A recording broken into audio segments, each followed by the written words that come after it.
Welcome to the Sunday service, everyone. Thank you so much for coming in. Yes, I am not late. I'm just on time. Eva Kika, welcome. I see East African Workout Girl. I see Tiffany. Tiffany, nice to see you. How you doing? How is lovely Gracie? How is my lovely princess doing this Sunday? Better late than never, for sure, for sure, for sure. And then East African Workout Girl is at work, but also multitasking here. And I see Tiffany has already jumped over to connect to Dero Travels. Yes, guys, please make sure you connect to Dero Travels. We need to get him to 800. We need to get him to 800. So make sure that happens. Those of you who complained about that unfortunate mishap we had like a few weeks ago, Dero Travels is here to set the record straight. I made sure I bring him over to the Sunday service to set the record straight so that he can absolve me from being accused of crashing flights and whatnot. So he's here, he's here, he's here, he's here, he's here. So you can see him there ready setting up his nice, amazing devices and gadgets. He's looking very bright and stunning. Eva Kita says, "You're looking good, Uncle Goga." Oh, thank you so much. It's the goodness of God. Thank you so much for noticing. And I say, we did not crash, Tiffany. It was a mishap. Okay, it was not a crash. And Dero Travels is here. He's going to like bear me witness. It was not a crash. Jaden, oh my God, Jaden, how you doing? It's been a while. How are you doing, Jaden? Jaden, you need to come to the Sunday service. I need to remember that we need to host you at some point. Thanks so much for coming in. Thanks so much for coming in. Yes, I remember, Tiff. East African, how is work? How is your husband? How is life after your birthday? East African had a birthday last week, and it was a very beautiful. She celebrated it while working out, and it was nice. It was nice. It was nice. Eva Kika, congratulations on your device. Eva Kika just bought a DJI. Now when you decide to get serious about your content creation, Eva Kika is finally there. Eva Kika has finally gotten serious about her content creation journey. And congratulations on that beautiful acquisition. Congratulations. Yes, guys. So there's a link that is pinned on top of my chat. That will take you directly over to Dero Travel. So make sure you are connected to him. The link is up there. So, I've pinned the link right there. Oh my goodness, Country Boy Magic. How you doing, brother? My amazing brother all the way from Germany. Welcome, CBM. How you doing? See Death is in the building. See Death, when are you coming to the Sunday service? I am going to call your people so that your people can speak to my people. We need to have you at the Sunday service. Thank you so much. See Death is in the house. Nice to see you all. Nice to see you too. Hey, Victoria is in the house. Welcome, Victoria. How are you doing, Victoria? I was watching your content this morning. Beautiful stuff. Victoria, we need to talk about art. Like every time I connect to people, I always just get ideas for bringing them to the Sunday service. See Death needs to come to the Sunday service. Victoria needs to come to the Sunday service. Country Boy Magic needs to come to dance at the Sunday service. Rebounding with Cheryl is coming to the Sunday service in 2 weeks. Welcome, Cheryl. Nice to see you, Cheryl. Cheryl, I think I'm sure you've responded to my email. I haven't checked my email since I sent you an email in the morning. Welcome, Cheryl. Thanks so much for coming in, guys. I hope you're doing well. I hope you're having an amazing weekend, because I am. I've been feeling a bit under the weather, but you know what? You have to show up. I think I'm getting better. I think I'm just tired, fatigued. I was working for like 11, 12 days straight without any break. So, but I'm getting there. So I've been feeling out of sorts this weekend, but we are at the Sunday service and we are ready for this. All right. And then I see, so Diesel, welcome, brother. How you doing? My brother Diesel is in the building, all the way in the UK. Country Boy Magic has jumped over to connect to Dero Travels. Guys, we need to get Dero Travels to 800. He only needs 30 houses. What is 30 houses? Like, that is such an easy job. You only 30 houses for Dero Travels to get to that particular milestone. Yeah, so make sure it happens. Country Boy wants to connect to a number of you. I know Country Boy is my brother. I can lend him the blue for temporarily, because I know he needs it, and we will connect all these people with it. CBM, do you want blue on this house or your main house? Because I know you don't roam around with your main house a lot, but I will give you this, because I know you always have to connect with people. Guys, if you don't have Country Boy Magic in your corner, you need to grab him real quick. Like, go to his main house. His main house is on the road to like 1 million subscribers. So you need to kind of know him. You need to kind of know him. He's kind of famous. So you need to know him. Abstract Beauty After Dark. I was saying that's Victoria, the artist Victoria. I was saying I was really enjoying watching your content, and I was just loving your. I loved your vulnerability when you're discussing your YouTube channel and how you almost gave up on content creation. It was so beautiful. That's what I like doing on weekends, guys. Just listening to people, and it's very casual. There's no pressure. It's always an amazing time. My brother Diesel says, "Don't forget to hit the like button." Yes, yes, yes. Diesel, I need to promote Diesel into a mod today, because my moderators have. I don't have a lot of mods nowadays. So let me up Diesel. By the powers of the president, you have been officially promoted to become a blue a blue. You are now part of the Okra service. You are now part of the Okra Secret Service, Diesel. Because you can help me by the orders of the presidency. You're now you're now part of the Okra service. Yeah. I'm going to administer an oath to you right now. May you use these powers to make sure you neutralize all the enemies, make sure you neutralize all the trespassers, and make sure you use the power responsibly.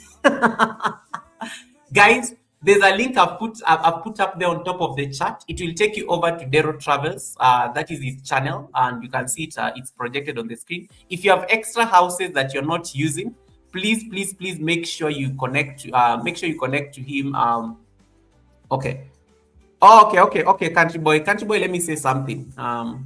Where do you want me to comment? Do you want me to comment on Dero Travels channel or my chat? I am here. I have commented. Yeah. So Diesel is now officially part of the Blue Army.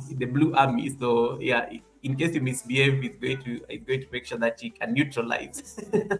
Yes. So guys, that is Dero Travels, as you can see. Dero Travels is not new into this community. Most of you used to know him as Guru Visuals. And we are going to talk about what happened to that channel. But Dero Travels is he's a journalist turned photographer. Well, he trained as a professional journalist, but of course he's a photographer by passion. Anytime somebody asks me anything about cameras, I always tell them, you go and ask Dero Travels, because Dero Travels, or formerly Guru Visuals, is the expert on everything cameras.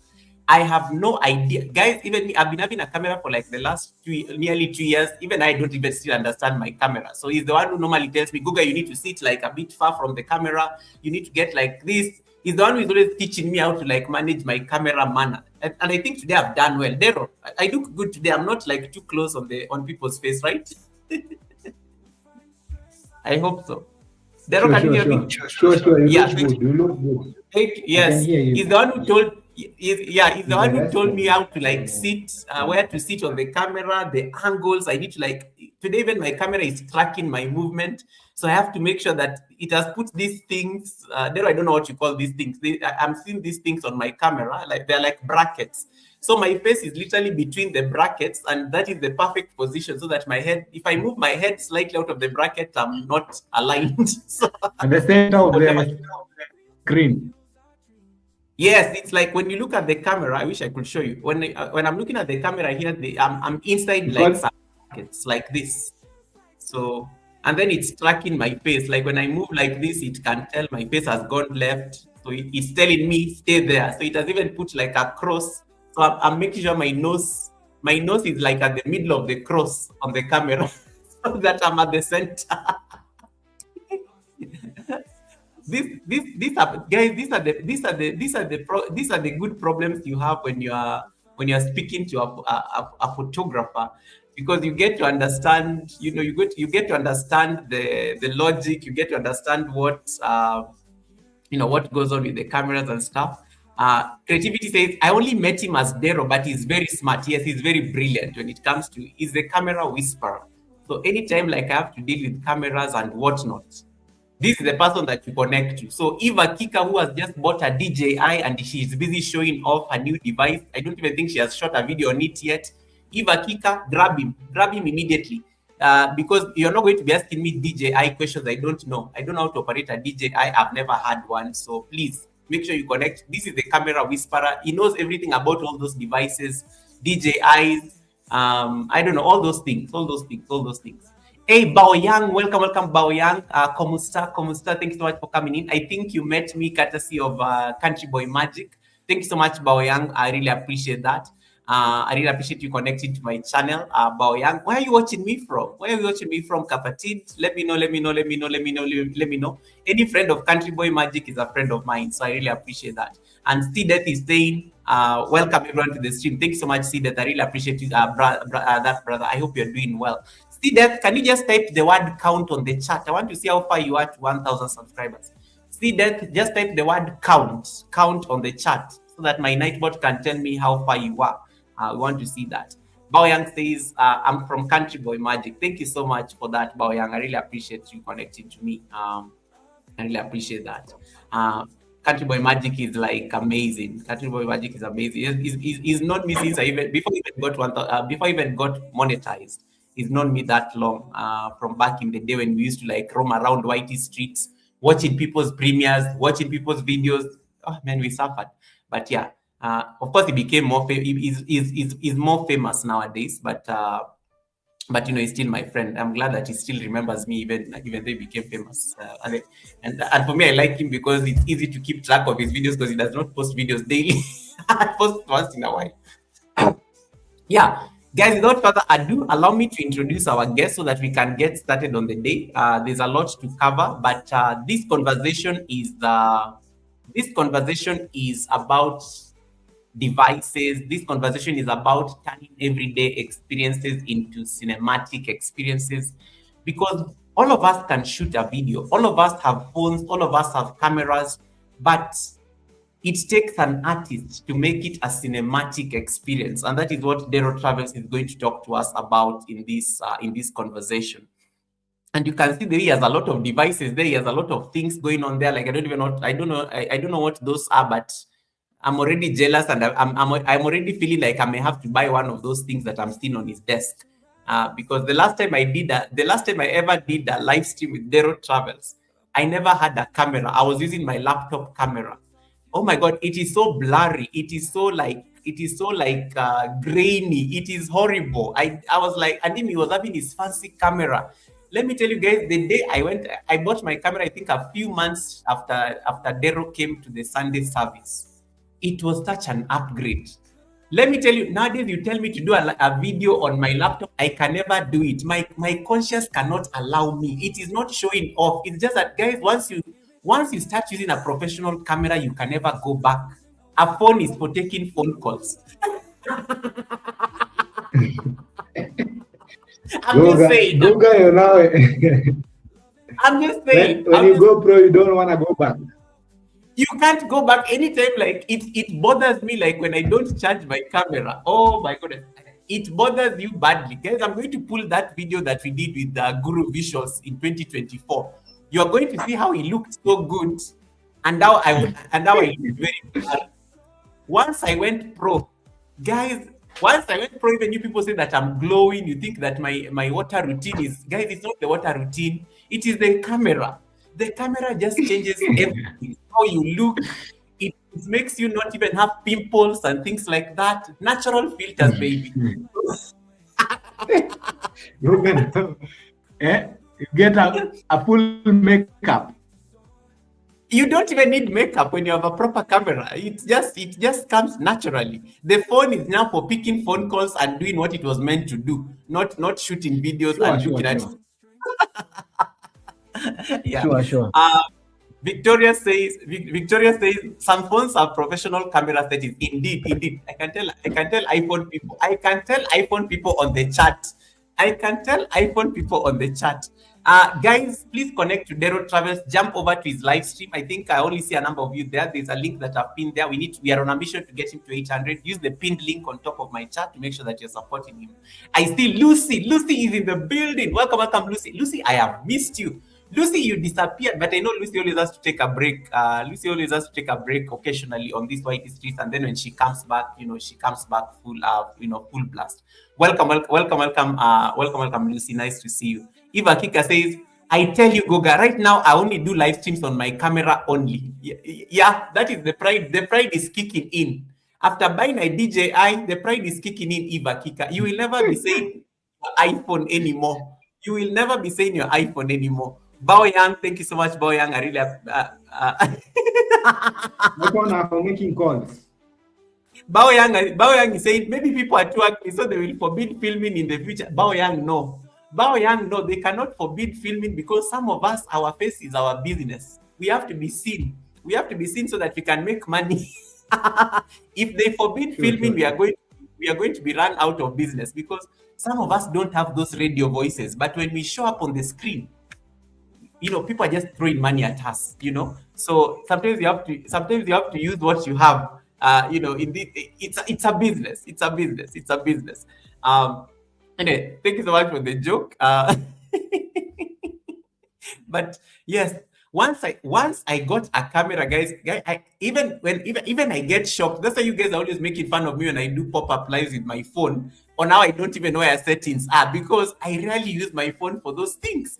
So you totally forget those things. Like when people ask you, Goga, have you seen this thing on the YouTube Live Direct? I'm like, what is that? Like, I don't relate. Guys, there's a camera. Like, I have more problems about lighting, I don't know, composition, exposure, aperture. Are you seeing the terms I'm using? Like proper, even my vocabulary changed. And that is why Dero Travels is there, because he's the expert. He's a professional photographer. Yeah, he does videos, he does filming, weddings, all those things, events. He captures moments, everyday experiences, he turns them into cinematic experiences. He's the expert. So he motivated me to get this particular camera. I have not regretted. And so good he is at his job that I said, when Eva Kika was buying a DJI and started asking me those technical questions, I said, Dero, you need to come back to the Sunday service because people are asking me difficult questions that I can't answer. I just put my camera on one setting. I don't even do anything else. I just show up for the live stream and boom, I'm good to go. So thanks so much, Dero, for really honoring the invite to come back again so that people can interact and you can answer all these questions about devices. We are not saying phones are bad. We are just saying that there is just a certain level when you finally get that extra device. There is just something that changes in your YouTube career and your life, and you can never be the same. You can never be the same. You can never be the same. Welcome, King Moses. Happy Sunday to you too. Happy Sunday to you. Abstract says, or a webcam camera. Yes, there also has a webcam camera there with him. He was actually showing me that before we came to the Sunday service when we were in the background. He also has a webcam camera right there. I could not even tell the difference. He's going to switch and then you will see. Goga, setting the settings are so invigorating and let me tell you, there's a time I did my camera settings, Victoria. Then I lost them. Then I could not remember because I was using Google. I was using Professor Google to do all these things. How to set a Sony camera, Sony EV2 for a live stream. I did all those settings, and then there's a way it recalls everything so that you don't have to play around with the buttons every time you're going live. Then I don't know what I did. I think I formatted something and then I deleted those settings. I suffered. I had to go back afresh and start doing the settings again. So I don't like messing around with my camera settings because it just becomes difficult to set it up again. These are new problems. When I used to use my phone and my laptop as a camera, this never used to be a problem. I used to just press the thing, go live, and you just show up. Just make sure the lighting is good.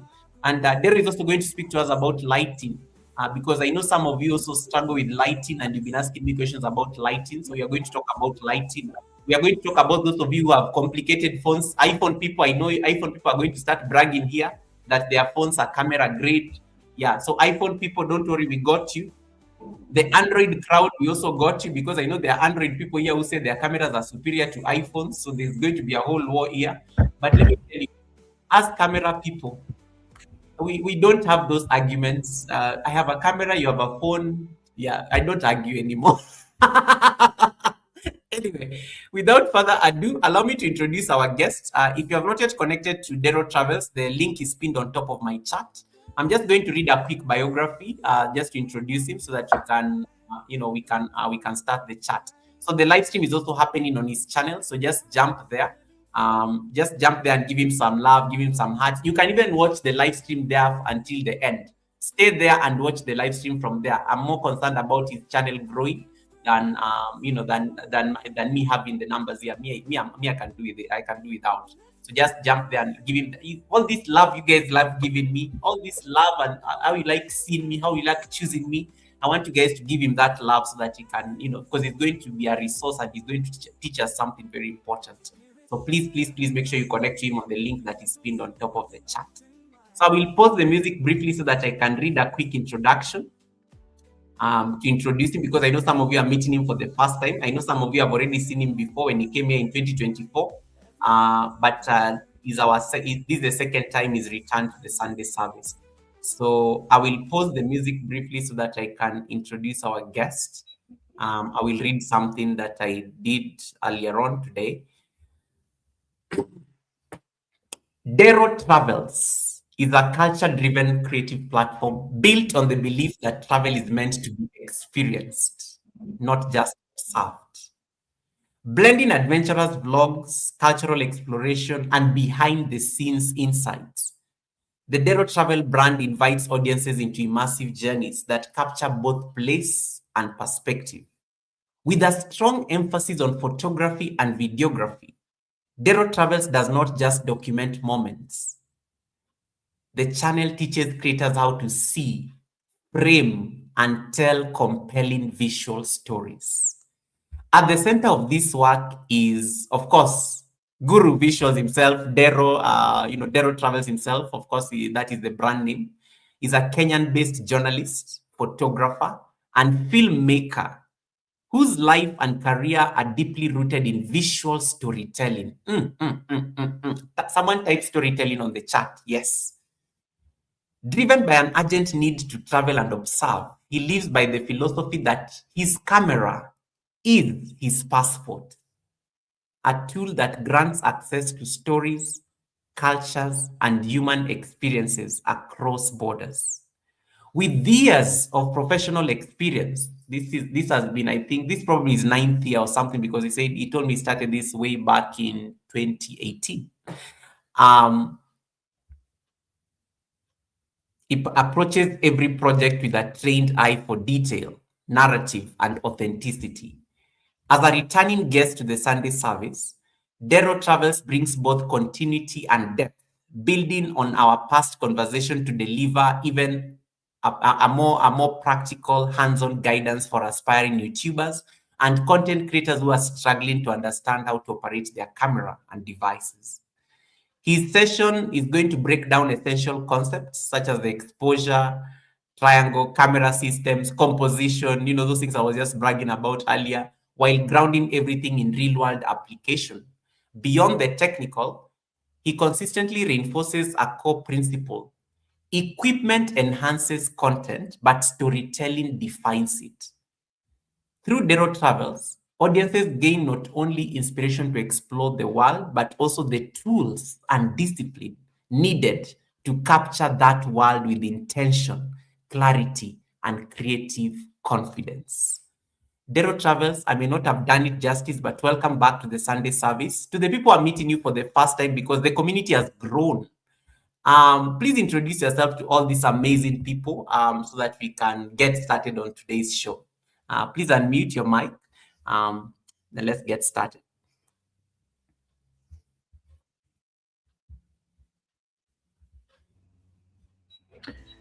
Okay, how are you guys? How are you guys? I hope you're doing well from wherever you're watching me from. This is Dero Travels. I hope you can hear me well. Goga, can you hear me well? I can hear you perfectly well. Guys, can you hear him? Confirm if you can hear me well. Yes, so, guys, if you type yes on his chat. Type yes on his chat if you can hear him. I want to see yes. Okay, Bao Yang says yes. So carry on. If Bao Yang can hear you, then everybody can hear you. Okay. This is Dero Travels, and welcome to my channel. And for those who are new here, I do videos about cultural experience. Most of the time, I used to do videos about photography and videography, but right now I do videos about cultural experience, intercultural interaction, blogs, and also I show people behind the scenes of what I usually do, and some photography and videography tips.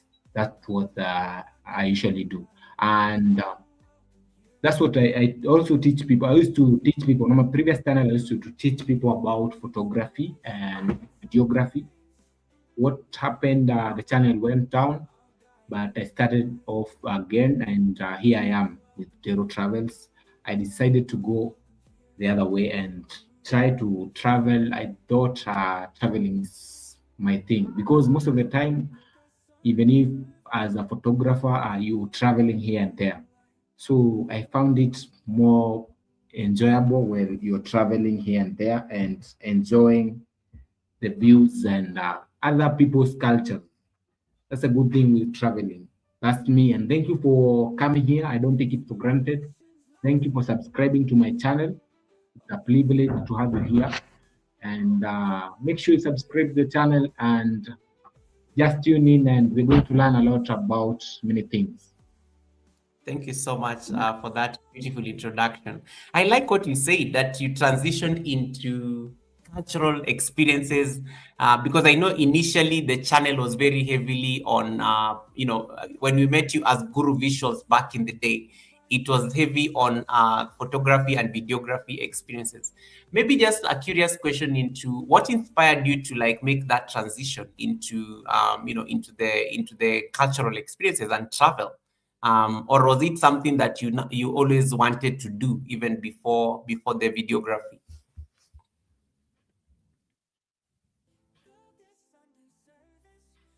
So what I transition, I thought that I thought traveling is my thing most of the time, and interacting, getting to know other cultures, because you can travel to places and you don't know how people live there. I thought Yes. our African culture is very rich, and I should get to know as many cultures as possible, even if as many languages as possible. Also, there was a time that most of the people thought knowing English was a flex, but for me, I tend to think like you need to preserve our cultures. Our cultures are very important, and they are one of the unique things that we have as people from Africa. So I thought I should explore things, places in Africa, in Kenya particularly. I've been traveling actually in Kenya, and see how people live, and see if I can go to somewhere new. How will I live with them? I have to know their culture. I have to know what they do things. So that was the thought of transitioning, because also photography is good to do, teach people about photography and videography. But I thought I added some spices. You have to add some spices so that people can watch you and get to know you, and get to see places. Oh, well said. There's a compliment you're getting here from my brother Diesel. Diesel says that is an epic beard. So Diesel is just complimenting your beard. Yeah, that is one epic beard. Yeah, that's a compliment. Diesel, are you connected? Diesel, are you connected to Dero? I know you are policing my chat, but I need that house. I need that house over at Dero. We are on a mission. If you ever want to compliment the host on the Sunday service, do it on his or her live stream. You guys, you like complimenting guests at the Sunday service and asking for receipts. Go and do that on his live stream. I will not, otherwise I will not read it. This is how you blackmail people, guys, into supporting the guest. Yeah. So okay, I like that. Dero, you also mentioned that there's a channel that went down because the last time you were at the Sunday service, this was in August 2024. Your channel was Guru Visuals, and that channel, you worked so hard to build that channel. It got monetized, and then one day you just woke up and you had lost the channel, and even despite attempts to get it back from YouTube, it did not yield much. Just talk to us about that, because people are losing channels and it's a reality. And what is that thing that makes you build back again, because it's very easy to get discouraged and say you're not going to like get back onto YouTube again. But you are back here building another channel and you're growing the channel. What is that thing that drove you to actually come back onto the platform even after losing a channel that had really done so well? Okay, Goga, for me, when you're down, no one is going to pick you. And no one, if I was to quit doing videos, I would not be this camera confident.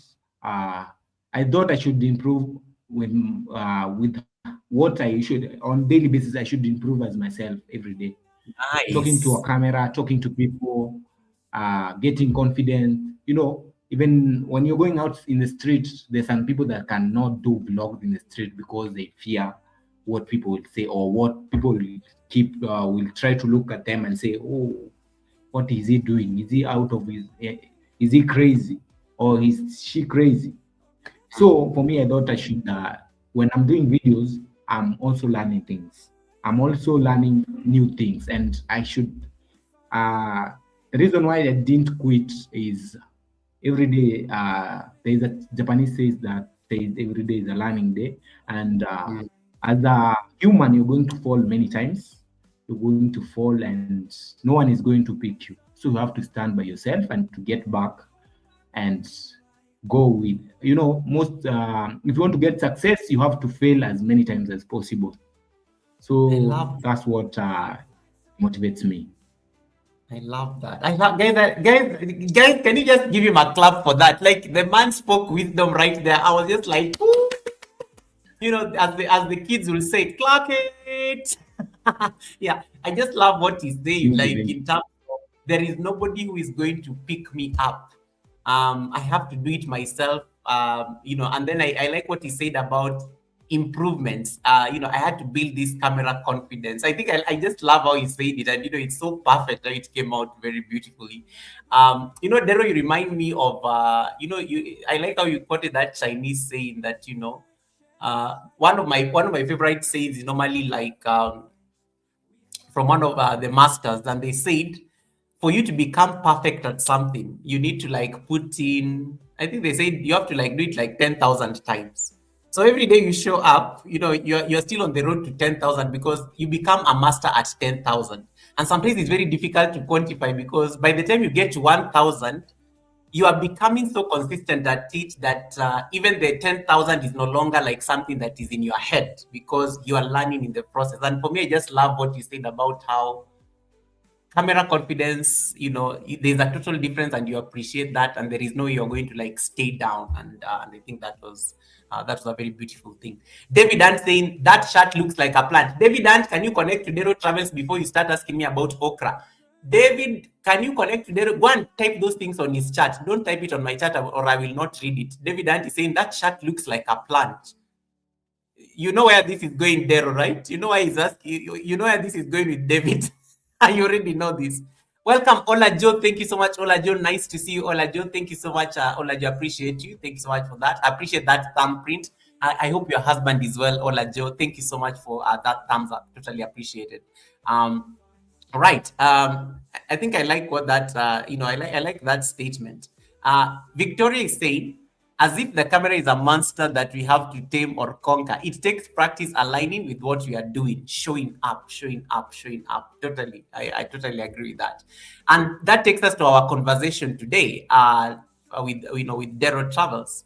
Camera confidence is not something that is very natural to most people, Dero. Even you would agree, as a photographer, and you are the expert, you're the one who always has to tell people how to pose, how to look, how to look at the camera, turn your head this way. You're we rely a lot on your professional expertise in order for us to look good and have these amazing portraits that are hanging in our houses. But when it comes to now content creation, or even a space like YouTube, I like what you said. For you have built confidence over time.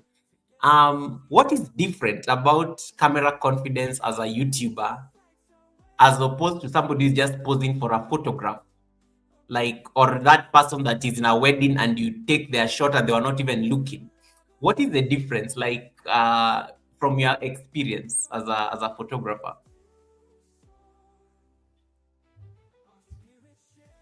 Come again. No. I was asking, like, from your, you said it has taken you time to build camera confidence. What is that difference between building confidence and getting comfortable on camera as a YouTuber? What is so different between a YouTuber and somebody who's just taking a picture normally? And because Okay. somebody is taking a There's you a have to very guide big them. Yeah. there's a very big difference between a photographer and or a videographer or someone who's in front of a camera. Most of Yeah. the people that are doing videography, actually, they don't want to be in front of camera. They don't want. They don't. They even say they're camera shy. They are afraid of cameras, and they're the one that operate those cameras. So I Yeah. thought, as someone who does photography and videography, I should be camera confident, because if I have a camera here, what will I do? Will I be doing with this camera if it's not bringing me money? I'll Yeah. be trying to do something else, because this camera, if it stays here in my place for long, it's also getting old. So you have to use it to its maximum capabilities. So there's a very big difference between a photographer and a videographer. And some of the people, and right now, if you look in a business way, most of the people and people that are out here, if they want to hire you, they get confidence with you when you posting your videos, what you do on daily basis. So I thought I should also include that one, because if I'm talking to someone, there's something we have created an emotional connection. If I'm talking to someone over here in front of this camera, we have created an emotional connection, and that's how you get to win clients. And there's more of being in front of camera, and there's more of that. And there are many advantages, and there's a very big difference between someone who shoots and someone who is in front of camera. They are very big. There is a very big difference, and most of the people that shoot, they don't want to be in front of camera. They don't. They don't. Actually, they don't. And I've worked with so many people that even on a documentary set, and they don't want to. They don't want. They don't know how they will create a sentence, communicate to someone in front of a camera. They tend to see as a camera is. For me, I tend to see, if I'm talking to this camera, I'm talking to someone. I'm not talking to many people. So that's how I also build my camera confidence. I'm talking to someone. I'm telling someone how I do things. I'm telling my brother or my sister how I do things. I'm telling my friends how I do things. I'm not talking to millions of people. I'm only talking to one person. Yeah. I've already even went out of the topic. No, it's perfect, because I think this is the conversation, because we are talking about how to turn everyday moments into cinematic experiences, and I think we have to set that stage, because there's a way you'll approach videography that a total novice will not see, because most of us, when we come onto YouTube, we come with our camera, we come with our phone, we just shoot what we need to shoot, we upload it, and we are done. But I'm sure for you, as somebody who has dealt with cameras a lot, you see beyond certain things. You are the one who knows, like, this angle is going to give this particular kind of story. This is going to, I need to zoom more into that woman and her outfit, because there's some story it is telling. And that for me is what I want us to just learn, because a lot of us, we just make content, we are doing vlogs, but there's something that you will do as a professional that will make that video stand out than if I go and shoot the same video. There'll be a total difference between you as the expert, Sure. and me as a novice. When you walk into a scene, for example, as Dero travels, when you walk into a scene, maybe you are trying to capture a cultural African experience. What is the first thing you normally notice that other people might not see? Like Goga may not even see this, but you, as a photographer and a videographer, you're going to pick it up immediately when you walk into a scene. You and I are in the same scene. Me, I will shoot something different What is that one thing you will notice that I'm likely not to see? Okay.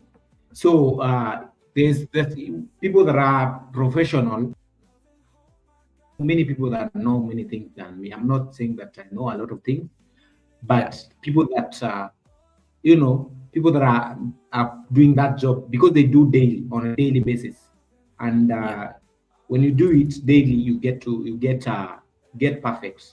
When you're doing it daily, you're always on the camera, you're always operating the camera, you're always setting lights, so you get perfect by doing it daily. So there's an eye that maybe a filmmaker or photography will see, and that someone who is not a professional will not see. Even someone who's not professional might see something that might look creative, and you will not realize that this thing is very creative. That's another thing. So you have to expand your mind when you're doing videography. You have to expand your mind. You have to take to look of like what type of shots do you need. You need shot that tells stories, shot that tells emotion, or how people are, their reaction, their face reaction. There's so many things you should look on when you get to their scene. When people they are happy, you might even capture their faces, their eyes. When someone is taking photos, videos of people's eyes, they are creating attention, and they're showing you that how that someone who is being photographed or being taken a videography is feeling. So there are so many things, aspects of taking videos. There are so many things.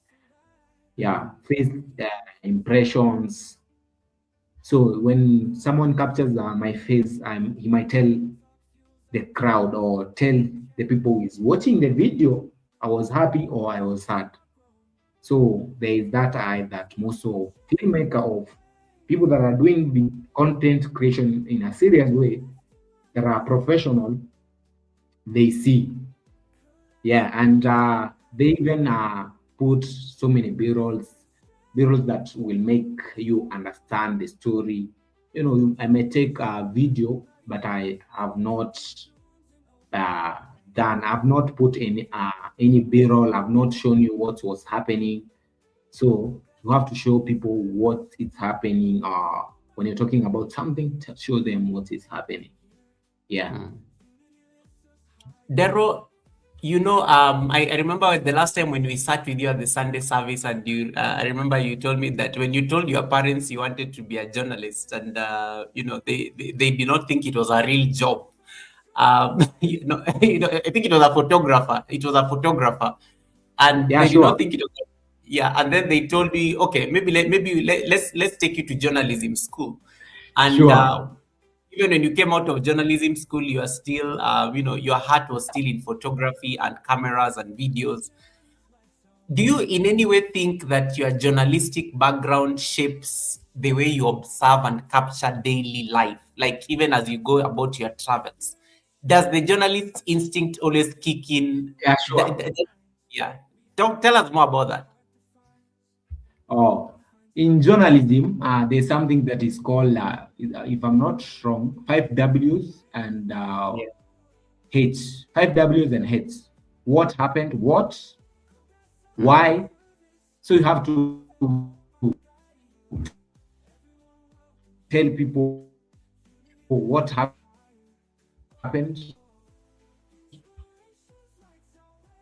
why it happened, who did it. Goga? Yes, I lost you there for a bit, but I can hear you. So I'm saying there are five Ws and one H. 5 W in journalism. Welcome. Your audio is now perfect. Carry on. There are 5 Ws, and in journalism there are 5 Ws and one H. When you're taking anything, you're taking videos, you must tell people where, what happened, where, what, who did it. You also have to tell them when, Then what else? I've said where, when, What? who Who? did, what happened, Yeah. and the last one must when happened, what happened, at what time, what Yeah. time it happened. So Mm. and how did it happen? You must tell people how did it happen. You have to, when you're telling people a story, you have to be on that line. Tell them. Well, and if you answer those question, you're going to have a nice story. So I think being a journalist, it's also impact me to do a nice video and to tell people and what happened and how did it happen. So that's, I think, being a journalist impacted me to do nice videos and tell people nice stories. Oh, Yeah. nice. I like that.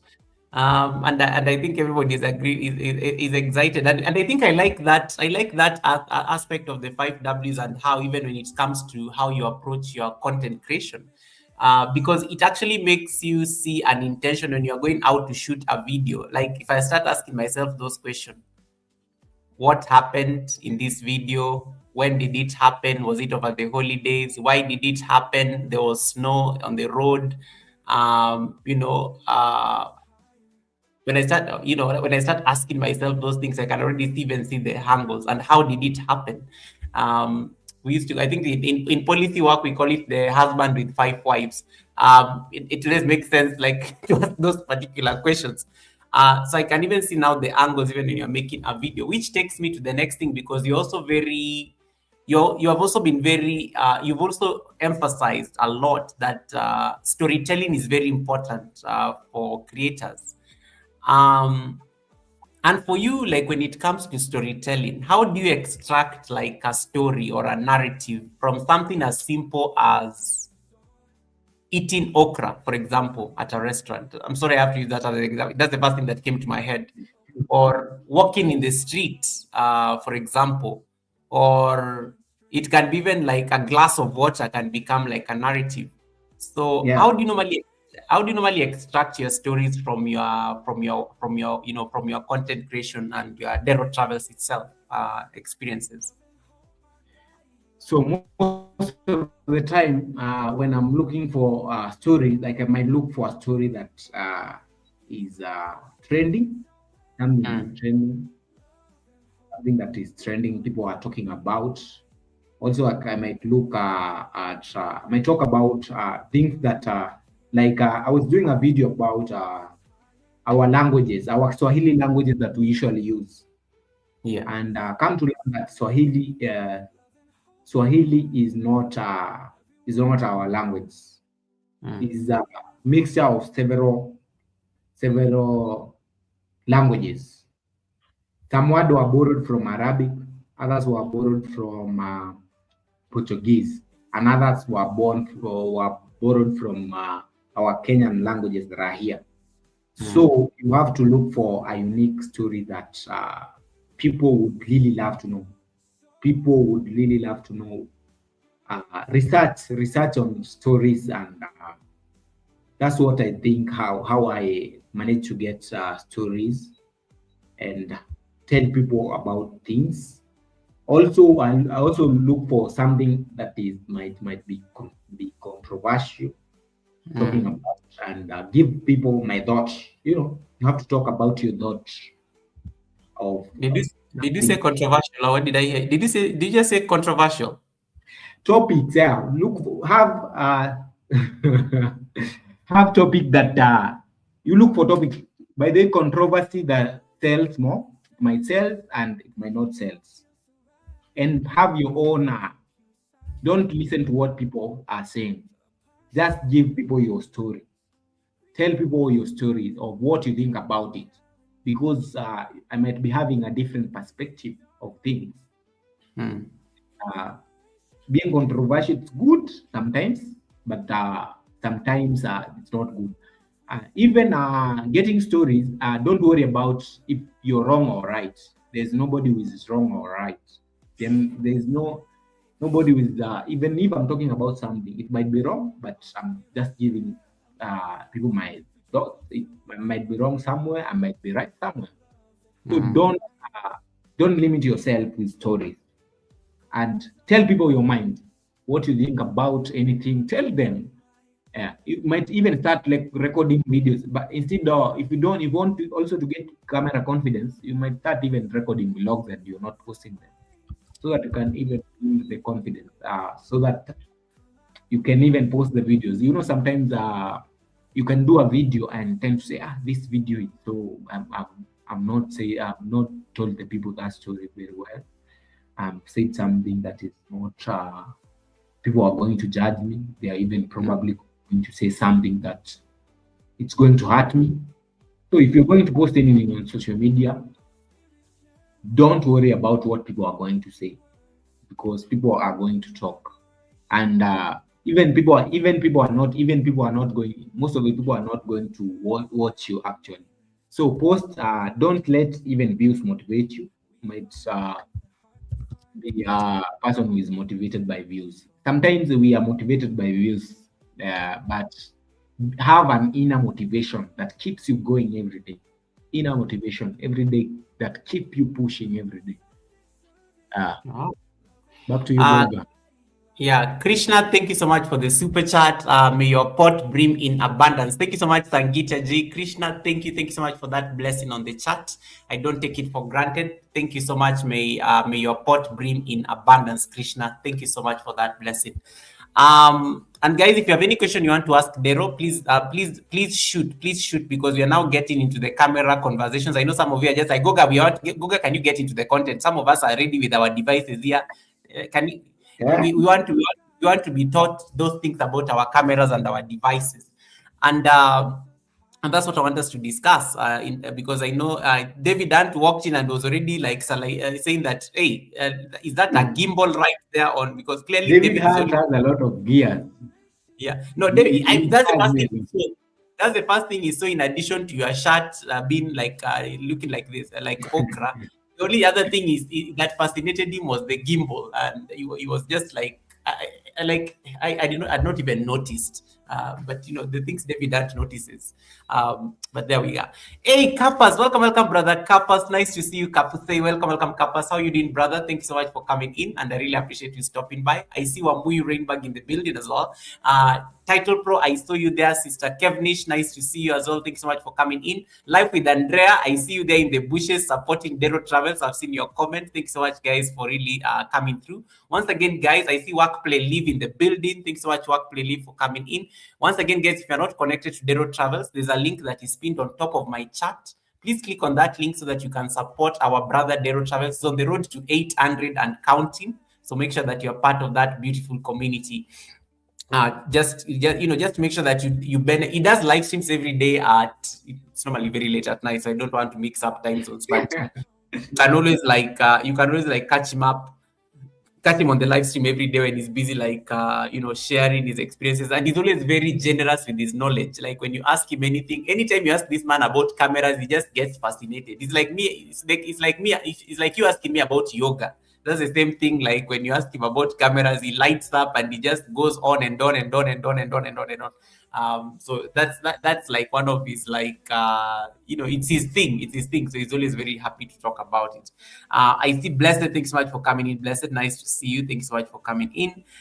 Creativity says he's at 768. The goal is 800. Yes, it can be done. It is possible. It is possible. It is possible. Blessed, nice to see you, sis. I hope you're doing well. Thanks so much for coming in. So if you have any question you want to ask our guests, please feel free to ask. Again, as I said, he's a trained journalist. He's a photographer. He's a videographer. He does these things for a living. He does them as a passion. So he has a very good knowledge when it comes to cameras and things, and even phones. So those of you who don't have cameras, don't worry. We are not going to discriminate. We are also going to talk about phones and how you can make good videos out of them. I just wanted at least to set the stage for us to be able to understand everything about gear. Dero, let's talk about gear. So for beginners who are just joining, for beginners who are just joining YouTube and who are trying to figure out what their content style is going to be, what kind of editing they are going to do. Most of us on YouTube, we just shoot videos for the sake of it. We don't overthink it. Like if put a camera on a tripod, start shooting, or put a phone on a tripod and just get on with the business. But for you as a videographer, as a videographer, I know you don't just do that. For you, I think you consider a lot of things that me. I'll just let it run. Hi guys, just ramble on and on and on and on, and then I'll end up editing some things that are not necessary out and things like that. But for you as a videographer and in your experience on this particular space, even when you are dealing with client work, because I know you also support your clients, be it weddings and events. What are some of the basic things that as content creators we should make sure that we don't forget when we are recording content? Before we click that button record, the good thing, they are always ready in everything, be it on the phone or on the camera. Before we click that button record, what are some of the things that we need to be aware of? Regardless of the kind of device we are using. Talk to the people who have phones, talk to the people who have cameras, talk to the people who have DJIs, complex things like DJI, GoPros, and whatnot. What are some of those basic things that we need to know before we click the button record? Okay, Goga, on that one, beyond having what you're going to shoot, you should know how to shoot lighting. When you can shoot, don't shoot against light. Don't shoot against light. So most of the time, most of the people are shooting against light. So if I shoot against light, I'm good. The light just hold on. Your camera froze up. So when you notice me sharing your screen, is when you're not moving. So I just put your screen so that it covers. The camera froze. Am I back? No. Yes, you're back now. You're back now. So when you notice that, when you notice I've put the thing, just now I've frozen. Your camera is frozen. Okay, carry on. Okay. Beyond telling stories and knowing what you're going to shoot, you have to know first of all what you are going to shoot, and most of the time you have to know how light works, because all these cameras they work with light. Cameras work with light, and they need light to work. So you have to know how will I shoot the video. If I'm going to do someone even if it's outdoor, I can shoot against light.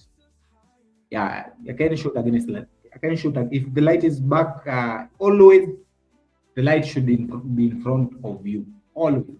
If you have a light, if it's outdoor, you're shooting a video, make sure you're shooting not against light, but the light is facing you. So that's the basic thing that you should know. Also, when you're going out, you should know what. Can you repeat? I want you to repeat. Teacher, repeat that, because there's somebody on the chat here, very notorious for shooting videos with the light behind them. I'm not mentioning names, but they are on the chat. There is somebody here. I want you to repeat that point about light, because I am tired of telling her this same thing. Every single time, there's always a window behind them. Can you repeat that? Because I want them to hear from you, because clearly they've refused to hear from me. They think I say stories are jabba. So tell them that light question again. They're here on the chat. I'm not going to put their name, but they will start laughing here because they know I'm talking about them. They always have their window behind them. So don't shoot against light. Always, if you're even outdoor, don't shoot against light. Always, if the light, if you're doing an interview, always the light is in front of you. Don't put lights back or even put your camera. If the sun is in front of me or this side, I should face this side while shooting, so that the light can go to me directly. I can get light directly, not against light. So even if when you're shooting videos, make sure you don't shoot against light, so that you can have a good lighting. At least your video should be well lit. at least, even if it's outdoor. Don't shoot against light. And even if you have a phone, you have your own phone. Phone are good cameras. I'm not saying that phone don't have good cameras. And phone are good cameras, and they're good because they are quick. They are quick. Phone and action cameras are very good cameras, and they are very good cameras to start with. And there was a time I was starting out. There's somebody was telling me, start with what you have. It might sound very bad to people that are doing filming. It might sound very bad to tell someone start with what you have, because but sometimes it's good. Start with what you have. Even if you have your phone and it's low quality, do with it. Do videos with it. And don't worry about the quality. The most important thing you should worry about is the sound. Sound. If your sound is very good, you're good to go. If I'm hearing what you're telling us, sound is the most important thing actually when you're doing their videos. They are both of them, they're important, but you have to know if you're doing content creation, you have to have a nice sound. Shooting a vlog, there is a lot of noise out there. I can't hear what you're telling us to you're telling us what to do, or you have to have a good sound. You have to have a microphone. You have to invest in sound. Actually, before you invest in cameras, invest in microphone. In microphone, they are very crucial when you're doing videos and any type of content.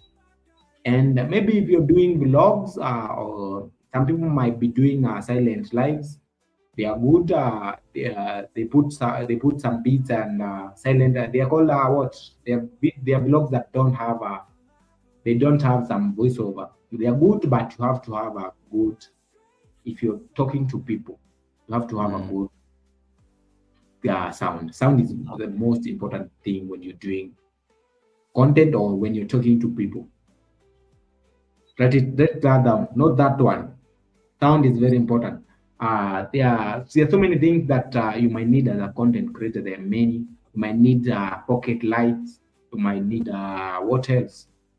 You might need action cameras. If you're doing vlogs, if you're starting out vlogs, you have to research what most of the people that are doing vlogs, what they usually use, and it's quick to use. And so if you're starting out, action cameras are very good. Phone cameras, they are very good. And don't limit yourself. Do your thing with what you have. If you have your phone, do with it. And I'm not saying having the best quality video will make you go viral. Don't get me wrong. It will not make you go viral. Even a phone video might make you go viral. Oh, Goga, you can still hear me. I'm not. I can hear you. I'm just like listening as well. Yeah. So it doesn't mean even if you're getting cameras, getting the best camera doesn't mean you're going to go viral. Even a phone can make a nice film and it can be watched around the world and it can win awards. So don't worry about the gear. The most important thing is sound. As you grow, you progress when you want to progress and maybe buy a camera. Cameras are good too, but you have to know how to edit videos. You have to know you have to learn how to editing basics. You have to learn. I know most of the content creators over here, they know basic editing. You have to teach yourself. If you don't know basic editing, it will be hard for you. You have to teach yourself how to edit with your phone, with your PC. So those are basic things that you should know. Also, there are beyond cameras. Those are the basic things I think you need to know. Yeah. Right. And then now it comes to, so I like what you said about, use what you have. This is something that I like. David Ant like saying this every time on his live stream. Use the tools you have at your disposal. To start off where you are, and then you can scale and you can grow slowly from as you expand. I think that's a very beautiful advice, because And I think there's something you said earlier on, that some people buy cameras and then they end up not using them. And these devices are meant to be used, and then of course you'll upgrade as you go. I totally like that, because some people, we bought cameras, we decided to keep them because we thought they were fancy to have. We did unboxing videos and we have never been seen using them again, because we got bored. Either the settings got very complex, and we could not navigate. We could not navigate using these particular devices. From where you sit, Dero, this is something that affects a lot of people, especially as content creators. We buy very serious high-end devices, and then we don't end up using them. We revert back to our phone because it is fast. Let me tell you, I enjoy doing these pop-up lives on my phone because it is so effortless. It's just clicking that go live button and boom, you are there. And sometimes half the time I'm busy looking at myself and now I'm like, oh my God, I'm looking so good. It's so bright. I'm not even looking at the lens or anything, because I'm just so fascinated at how fast the phone can be. What is your best piece of advice when it comes to purchasing gear, or when do you know you are ready to maybe step up? And sometimes it's not even you're not even like chasing going viral. You're not even chasing views, but there's just a way, like, when, for me, I think one thing I like with videos, I love videos that are shot in a camera because they look so good on TV and on screen, because I watch people a lot on a big screen. So there's a way on the phone, there's a way you don't notice because the phone screen is so small. But there's a way when you watch somebody's video on a big screen and the quality is good, it looks very pleasing to the eye. Like, it's very aesthetically pleasing to watch a video on the screen without it being grainy and things like that. So what is your take? Like, how do we know that we are ready to upgrade? I know money, the money factor is there, because cameras are not cheap, Dero. When I think of the price of my camera, sometimes I'm just like, oh my God, it's actually one of my most prized possessions, to be honest. So cameras are not exactly cheap. Even the DJIs and the GoPros that people are using. When do you know you are ready to upgrade and step up and start flexing with you're not flexing with your phone anymore, but you're using a proper device or gear? Okay, Goga, on this one, I think if your content if your content is paying, I think you need to show us you need to upgrade. If your content is able to buy your camera, you can upgrade. You can, yeah, sure, because this is your office. Yeah. You need to invest in your office. Yeah, you need to invest in your gears. You need to show every day. You need to show us nice videos, and attend to there is someone who inspired me. Who is his name is Tayo Films. Tayo Films tells he travels all over the world. He's a film traveler. He does a lot of nice videos.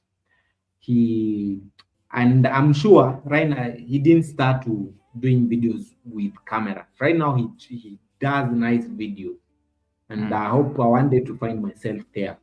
And for you, if your content is paying you, if it managed to buy your camera, invest in it. Why don't you invest in it? And also, if you're able to buy your camera, if you want to buy toys, want to buy toys and want to have nice videos, why don't you buy a camera? I think your pocket will tell you the time you need to upgrade, and even your inner instinct will tell you when it's time to upgrade. Your inner feeling will tell you, yeah, I need that camera. Wow, that's nice job. Yeah, so everybody has something that he needs to buy. There's somebody who sees a DJI or a 360 camera. He sees that camera does nice videos. I would really love my videos to look like that. So if you really want to invest in your content creation journey, you can invest it, and you might not get back the money that you invested in it. Yeah. So invest without. Speaking of 360, There's somebody on the chat who just said, I bought a camera that I have yet to use, Insta360. This. I'm not going to mention her name, but you can, everybody can see it on the screen anyway. This one bought an Insta360 times 3. She has never used it, but I see her very busy on phone daily on live streams. I see her very busy on live streams daily. So clearly she's bought a device she has not used it clearly. I don't know what an Insta360 is, Dero. Maybe you can paint a picture for us. Is she sitting on gold? That's a nice camera. Insta360 is a nice camera to do vlogs, actually. To do then it's a nice camera. It is record 360 in 360. You can rotate your footages all around. That's why it's called Insta360. It's a nice camera to do vlog. That's a nice camera. So she's sitting on. I'm not sure if. I'm not sure if it goes live, but I've not yet used it. I've not yet went live with it.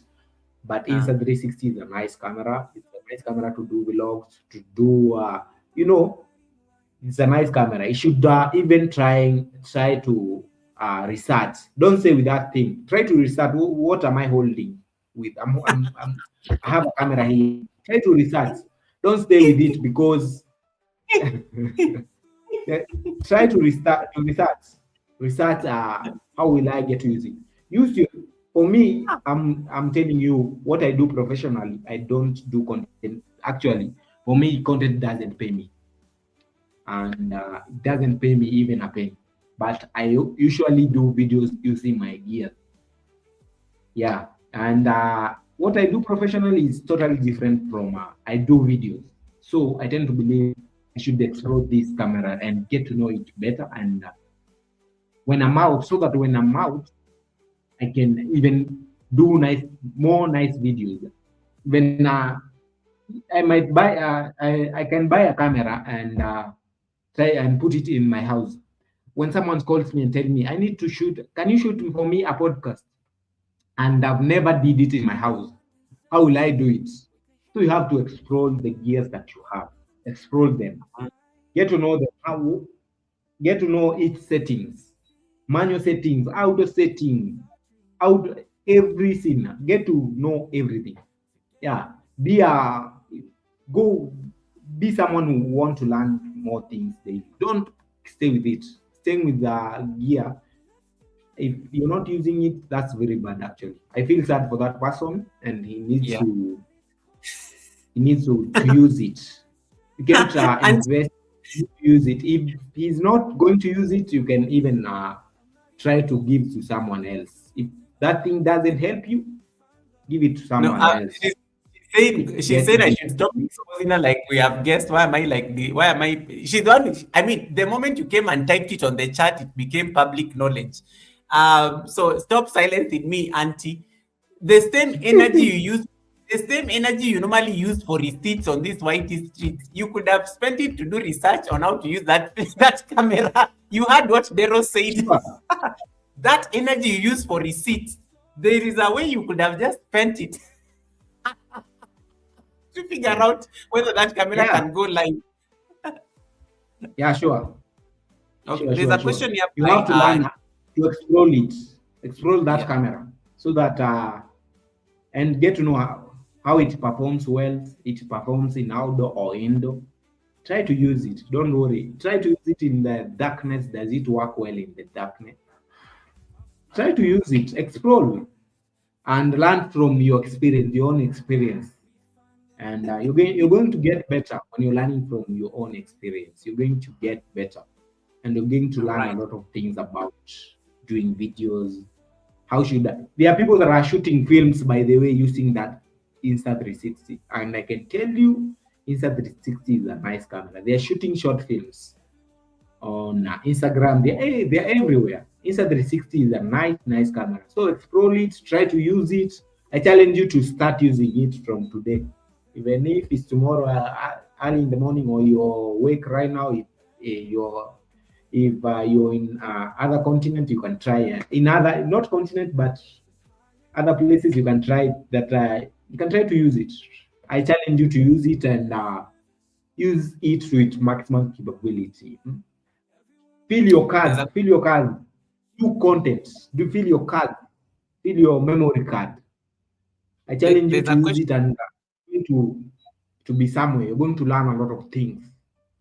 There's a question by Tiffany there that what is a good beginner user-friendly camera to start with? Okay. When you ask me that question, you have to tell me your budget. What's your budget? What's your budget? What do you want to what your budget ranging? So there are so many beginner-friendly cameras. There are so many. There are so many, but you have to tell me your budget. But there are any mirrorless camera, they are very good. But even an interaction camera, they are good. So it I depends like how on she budget. said low. Even phones are good. She said low budget. So when you're answering the question, she said Oh. low budget. Low budget. Yes. Okay. Low budget. I like how she just said low budget. That's that. Low budget. Any mirrorless, entry mirrorless camera, they are good. Anywhere between the lowest budget that you can get a nice camera is 100,000. 100,000 is approximately let's say $900. Yeah. The lowest budget, or between the range between $600 to $900. That's the lowest budget that you can get. The lowest budget you can get a nice camera for starting out as a creator. And don't look for a heavy camera. If you're starting out as a creator, look for just a small camera like this. Don't look for a heavy camera. Just look for a small camera like this one. You see, like this one. This is a nice budget-friendly camera. This one is a Canon M50, and look for it's in between $600. It depends. $600 to and $900 in between there right now, because prices change with time. So look for this one is for me. I would recommend any entry mirrorless camera. I would recommend it. But this one for me, I usually use, most of the time I'm using Canon, so I would recommend Canon. But there are people that would recommend Nikon. They would recommend Sony. Like Sony is a nice entry camera. So this one is, I would tell you, the lowest budget that you can get a nice camera is in between that price. Yeah. I like guys. I like Auntie. Like, did he just say $600 is a low budget? Let me tell you. You guys, aren't you the same people go buy? Cameras are expensive. No, let me come for. They buy phones. You can. Let me come for these people buy. These people have the latest. Let me say iPhone. something. They have the latest. Yeah, iPhone. sure. Even iPhones, they are more expensive than this camera. Than the camera. They are very expensive than this camera. Yeah. The latest iPhone is almost 1,000 and something. And buying just a camera, 600 is a low budget, actually. Low budget camera, and a nice entry camera for someone who is starting out. Auntie, yeah. I'm sure I have seen you with iPhone 20. Don't you have iPhone 20? The one that has not even been released. And you have iPhone 20, and then you say that 600 is low budget for you. You literally have iPhone 20. I have seen it. Even Title Pro says iPhone is twice the price. I have seen Auntie with an iPhone 20. It has not even been released yet.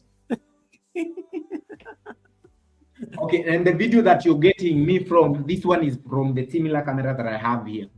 The video that you're seeing right now. I have another Canon M50. So the video that you're getting is from this camera. The video that you're getting right now is from this camera. Wow. Dero, yeah, I'm asking for a friend.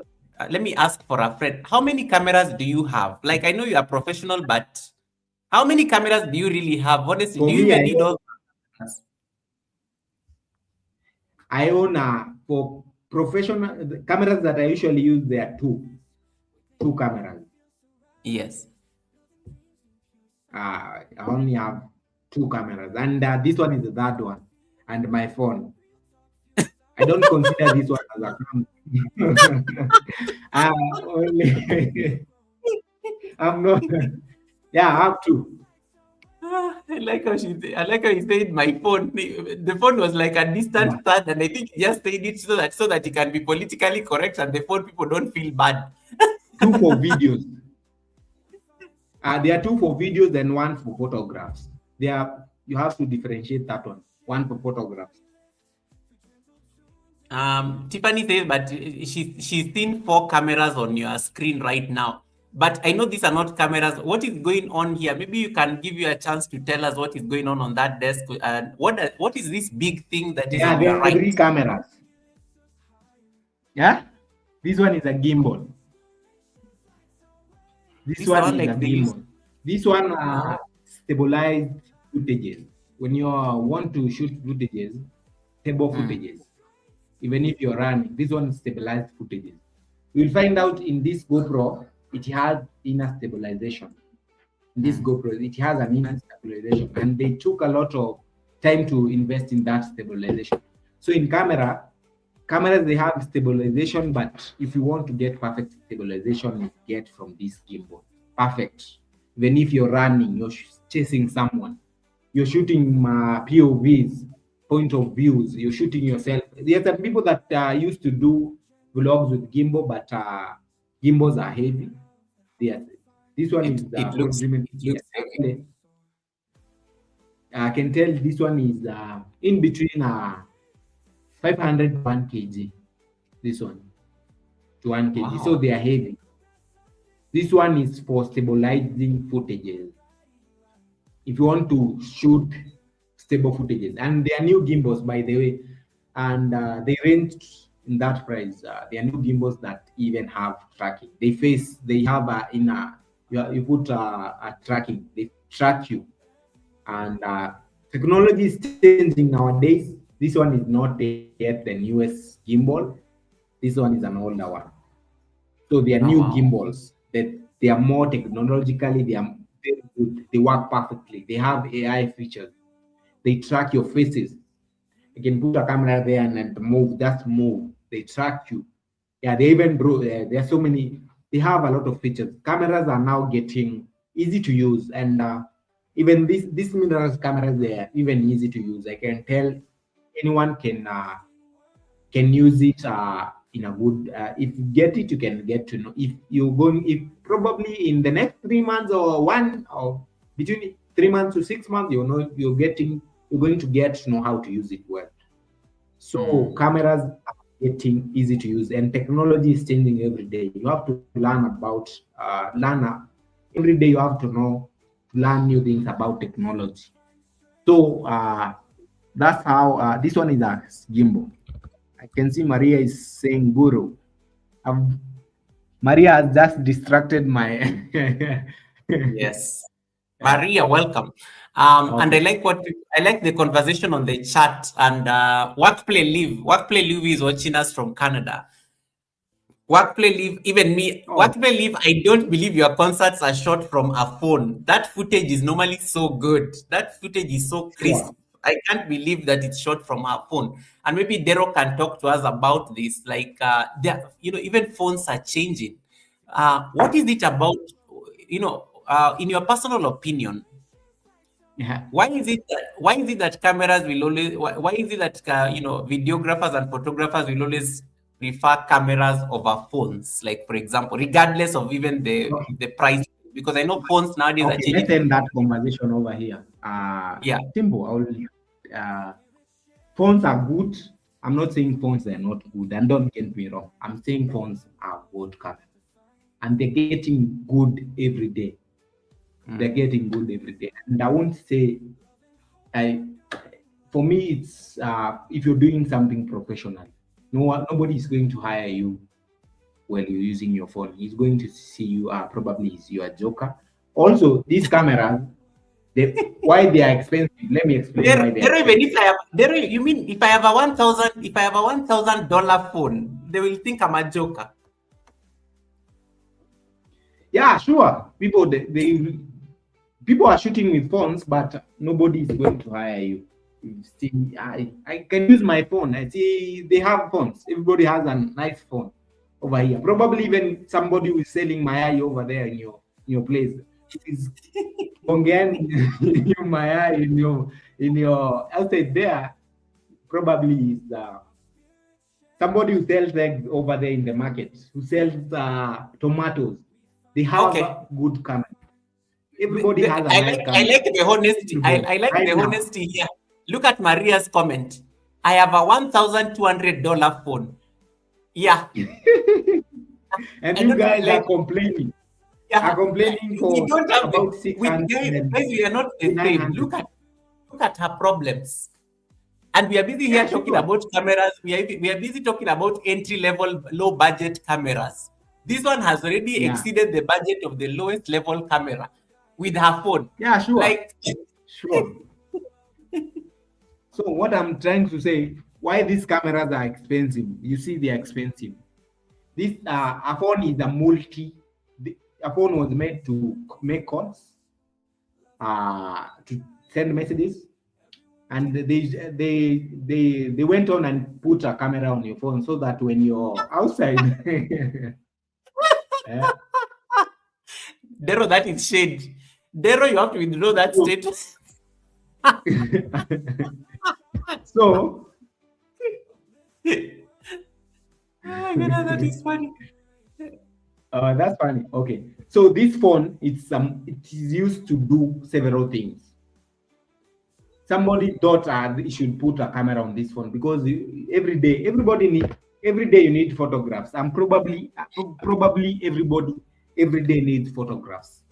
So you don't need to to look for your camera, where is it, and take the photo. If it's a quick photo, you just take your phone, and if you want to, even if it's a receipt, you bought something on the supermarket and you want to, don't remove your camera and take the photo, just take with your phone. That's why the reason that you have this phone. And the other thing, why cameras are expensive. These cameras, they have they are made with some silicone, something that is mined in somewhere in Africa. I'm not sure about that, either in Zambia, but this camera is made of silicone wafers. Silicone wafers, they are mirrors that reflect light, and they are very expensive. They are very expensive to have them. Silicone wafers. Let me give you an example. If you look inside this camera, okay, if you look here, I don't so you can see there is a mirror that is trying to reflect. There is a mirror. Yeah. So this one is a silicone wafer. The reason why it's expensive, it has a mirror. It has a mirror that is expensive. It has a mirror that takes light in. That's the reason. And it's very hard. Maybe there will be time in technology. They'll put those silicone in phones, but it's the bigger the sensor, the bigger the screen, that you see here, the better the camera. So you can't have a small sensor in your phone, a small sensor, and you have a nice footages. It will, the bigger the thing, the bigger the sensor, the bigger the nice the video. That's how the difference in phone and camera. So so you can't compete with someone who's using a camera. You might do something nice with your phone, but that's the difference between your camera and your phone. And I'm not saying that cameras, don't get me wrong. I'm not saying that cameras are, I'm not saying phones are bad or cameras are better. It depends with what you want to do. Maybe you don't want to do something that is serious. And there was a time I was interacting with people on TikTok. They were traveling to somewhere, and I was telling them to hire me to do them some photos. Somebody said, I have my iPhone. I can take photos. I can't hire a photographer. Uh, it's very bad to tell someone that, but you have your phone, but probably you're going to take yourself your photos, but they are not going to be nice. You have to look for someone who knows how to take good photos. I might have this phone, by the way, I might be using this phone to take photographs, and they're going to say, those photos are from this phone, or those videos are from this phone. Like the way Goga is saying, it depends with your level of knowledge that you know. Lighting, there are phones that have manual setting on, they have nice lighting, they have bokeh, they have the blur backgrounds. But most of the phone, and I'm going to say this, most of the phone, they don't differentiate between the background, and that's the biggest thing. They can't differentiate between the background and the subject. So most of the phone, even the latest phones that you see in the market, they have a problem in doing that differentiation. And if they are doing the differentiation in the face, you'll see something. You'll see something that is wrong. I think if somebody is listening from those phones that are being made that you think they are the best, going to do something on that. So Okay. that's my I like take, Goga, on phone Thank you for camera that. and between phones and cameras. Thank you for that. You have a question. I think Tiffany got excited, and I think maybe you can repeat this, because I know for me, I know you use cameras professionally and not really for content. So do you only? So Okay. you're being asked by Tiffany. Do you only post it for YouTube, or it's another job you do? Okay, I've said professionally, I do photography, videography full time. That's what make me to earn a living. Okay. I don't earn anything from YouTube. I don't earn anything from any. I don't do anything any other thing than taking photographs and videos. That's what I do, and editing videos. That's what I do professionally. That's what makes me to earn a living. Taking What phone? photographs and videos. What phone do you use? Asking for a friend. Phone. I'm just using a low budget phone. I don't have a nice phone. What is a low? You know, your low budget phone for you may be a high end phone for some of us. It's just a normal phone. It's just a normal phone. It's just a HMD phone. So this one is a low budget phone. It's the in between maybe $250 to 300, in between them. That's a low budget phone. Guys, are you hearing this? Are you hearing these conversations? Are you hearing these conversations? Like, yeah, guys, yeah. Yeah, I'm using Yeah. a similar budget phone with a creative guide, and that's a good phone. I can still do videos. I go live with this phone sometimes. Sometimes when I'm doing my thing, and that's a nice phone. And don't let nobody tell you that your low budget phone is not good. It's good. Guys, yeah, no comments. I have no comments whatsoever. Low budget phones, low budget cameras. There are people here who have like a $1,200 phones. No comments. and I bet that someone who is using a 1,200 budget phone, he doesn't know how to use it. He doesn't take good. Maria, Maria, why you catch it? Maria, do you know how to use your $1,200 phone? Maria, you've been dragged. Me, I'm here for the fight. Maria, do you know how to use that $1,200 phone? Yeah. Shots have been fired. Yeah. I don't think I've seen her even using it. I don't think I've seen her using that phone. I think it was just unboxed. I don't think she has ever used it again. She went back to the old one. I won't talk about Maria. If it's Maria, I won't talk about her. Iman, we are multi-streaming. We are multi-streaming, so you can jump over to Dero's live stream using the link that is on top of the chat. Maria is over at Dero's chat. And once again, guys, please jump over and support Dero Travels in case you have not yet connected to Dero Travels. We are on the road to get him to 800 and counting. So in case you're not yet connected to Dero, please jump over there. There's Maria is chatting from bragging about a $1,200 phone that she does not use. Maria, yeah, I watched that unboxing video. I don't think I've ever seen her use it. Like, you know, you would always know if guys, if I have a $1,200 phone, you will always see it. I'll always be talking while carrying it. I'll always be like, in case it's getting hot, I'll always be doing this with it. Guys, I have a $1,200 phone. It will be like my fan. I'll always be using it to think so that you guys can see. It's not how do I just keep a $1,200 phone like that? Welcome, Sharin. Welcome, Sharin. Nice to see you. Thanks so much for coming in. And if you have any question you want to ask Dero, please make sure that you ask right away. From your $1,200 phone or your budget phone, you are typing on the chat. I like this. I like this conversation. I like these conversations right here. Let me ask something about. There's something you talked about how modern phones, regardless of the price point, they cannot differentiate between the subject and the backdrop, which is what maybe sometimes you use because as content creators, we don't overthink these things. For us, it's just like, can I record the vlog? Is it clear? Is the camera clear? Can I be seen very well? Can the scene be seen very well?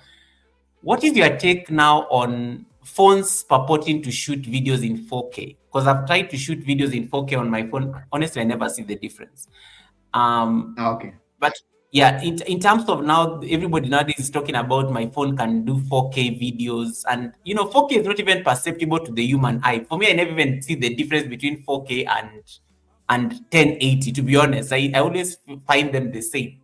But what is your take on this? Because even now people are talking about 8K, like, I need to shoot my videos in 8K because I'm going to play them on my 65-inch screen.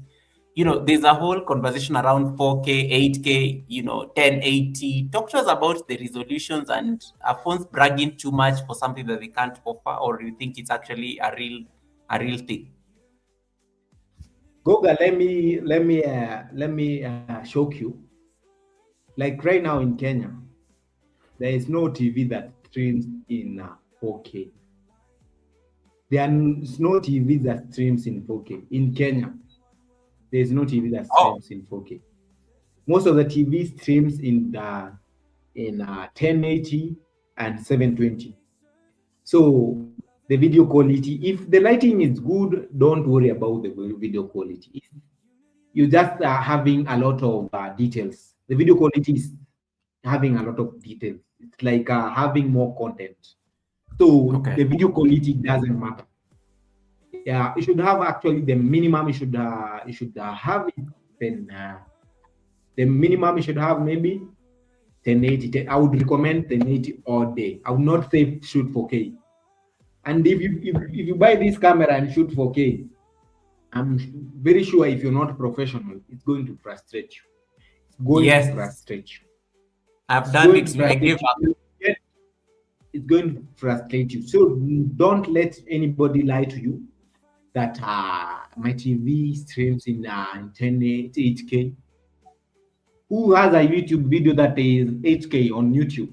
There's nobody. Even there's nobody with streams. Maybe there's someone who does that, but then have the minimum. The minimum that should have is, I would recommend 1080 any day. Don't go for 4K. 4K, if you don't have a nice laptop, you don't have a laptop to edit, you don't have a nice phone to edit, it's going to frustrate you. It's going to take up your storage for nothing. And having 1080 and clear. Let me tell you, the quality doesn't matter. The things that matter is lighting.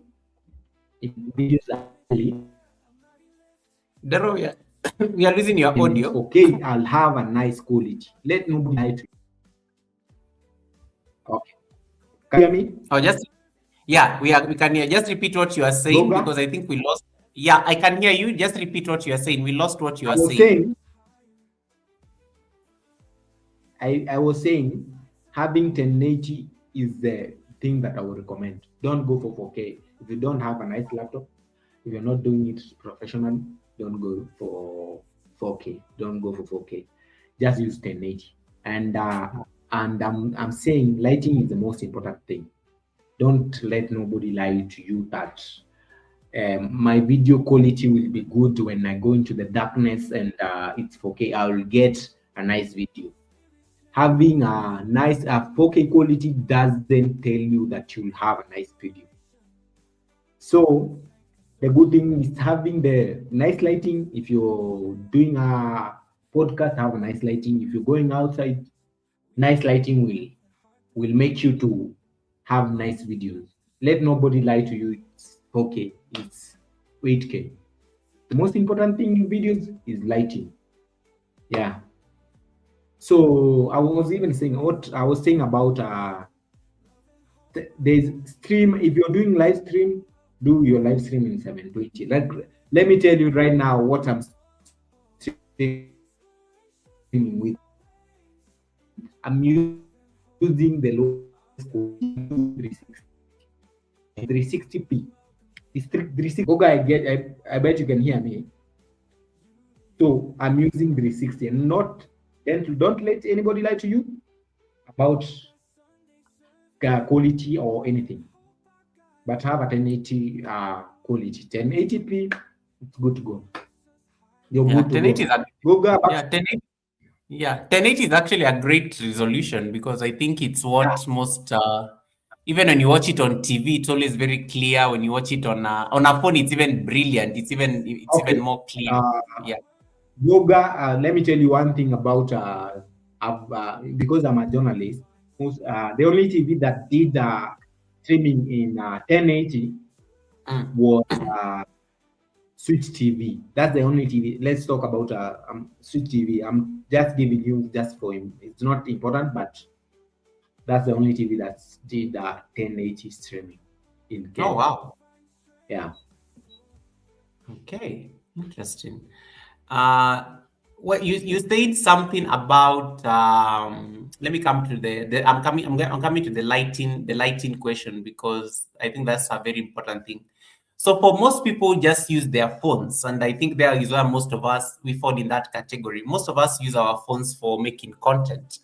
What settings or adjustments would you say make the biggest difference? I think other than lighting, because I like what you said about lighting. Always make sure the light is in front of you, whether you are outside or inside the house. Just make sure that the light is like you are against the light for that lighting effect. Are there any settings you would recommend when somebody is using their phone that can make a huge difference when they are shooting videos? On other settings, you might try to use on iPhones. There are cinematic and all those features. You might try to use them.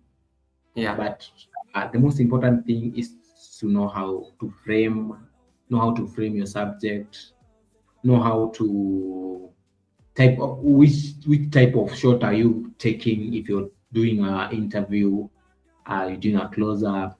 Learn about type of shots. Those are the most important thing, rather than lighting. Lighting is important, but other things that if you're just doing with your phone, don't worry about other things. Don't worry about setting. But you can try cinematic. You can try to shoot time lapse. Yeah, you can try to do that to ease in your editing. So you have to learn those small things and shooting steady shots. It's very important. Steady shots that are not shaking. It's very important. Yeah. So you can't be shooting up and your camera is shaking like this. Shoot the shot. You can try to be creative in film or in photography. You can try to be creative and do your thing, but you have to know the rules to break them. You can't break a rule that you don't know. So learn about all those framing type of shots. Those are basic things that you should know, because every day you need to know how to take photographs. Framing, you can take photos. It can take photo of someone and you've not framed him well on your phone. He's miles away, and even if you show someone that's the person, is probably not going to see him. You have to frame that subject very well. Learn how to basic framing, type of shots. Those are basic things that you should learn. Okay. And even for us, even for those who are doing live streams, for example, even on their phones, like framing is also, I like that conversation around framing. It's something that you actually have to be self-aware, even how you position yourself, because it's going to go a long way into how like the final product is perceived. Also, I Yeah. think Let I'll me also, give you the reason why you should know how to frame well. If I want, let me give you an example. If I want to trim the video that we are shooting right now. If I want to use it on just hold Instagram, on, Dero, you are frozen, by the way. So I just thought I should let you know. So in case you're making any gestures, am I back? let me see. Let me remove my. Yes, you're now. I can see you now moving. Carry on. Okay. Yes. So let me give you an example of the reason why you should know how to frame very well. In every cameras, I'm sorry, there's some noise that are coming there from outside. If if you want to post this video on Instagram, there is a ratio that is used on Instagram. There's a ratio that is used on YouTube. There is a ratio that's used on TikTok. There is ratio that is used on Reels. So you have to know how to frame well. If you want to crop this video, you'll just crop yourself the middle, and you'll have a portrait video. Very easy. So that's how framing well will help you. Will help you have nice videos and more about shooting, and that's the most important thing when you're shooting videos. Frame well. Learn how to frame well. If you're doing a shot, know which type of shot are you taking. If you're doing a long shot, you want to take to tell us where you are. That's a long shot. So shots, every type of shot communicates. They communicate. Every type of shot communicates. They have something that is trying to communicate to someone who is viewing. Yeah. Let's say somebody is running to somewhere. You have to show where this person is. You have to show us which direction is he running to. Yeah. Those are type of shot that you should learn about. There's so many type of shot that you should learn about. Yeah, learn about type of shots. Go if you have an AI, ask it about. Nowadays we have AI. Ask it about type of shots and how do I get to use this type of shots, and you're going to have nice videos. I like what Workplay is saying on the chat. When shooting with a phone, try to stay away from too much zooming. I think I love that's actually a very good tip as well, because most people zoom as you try to zoom it until you get to the limit. That's actually a good point, and then you end up losing the quality of the video. So another thing I may ask you in terms of shooting, Dero, vertical Yes. versus horizontal. Vertical versus horizontal. Nowadays, I go to YouTube, people are just shooting, people just decided to like say they're going to be shooting videos in vertical, and they have no shame about it. What is your take on this? Because me, I get very triggered when I find videos shot in vertical. I don't like watching videos in vertical. It bothers me, it stresses me. It's not a good experience. There's a way like you enjoy a video that occupies the screen. There's a way like Yeah, I sure. hate these black spaces. When you watch on phone, it's not a problem because the phone will optimize that video to fit on the screen. But what is your take when it comes to making videos and people are shooting videos nowadays in vertical? And what is your take on this? I Okay. know vertical is like the ish, but Okay. I'm sorry. I'm trying to link. Let me lift my camera a little bit so that I can at least have a nice headroom. I'm sorry for that. no We worries. are back. So I made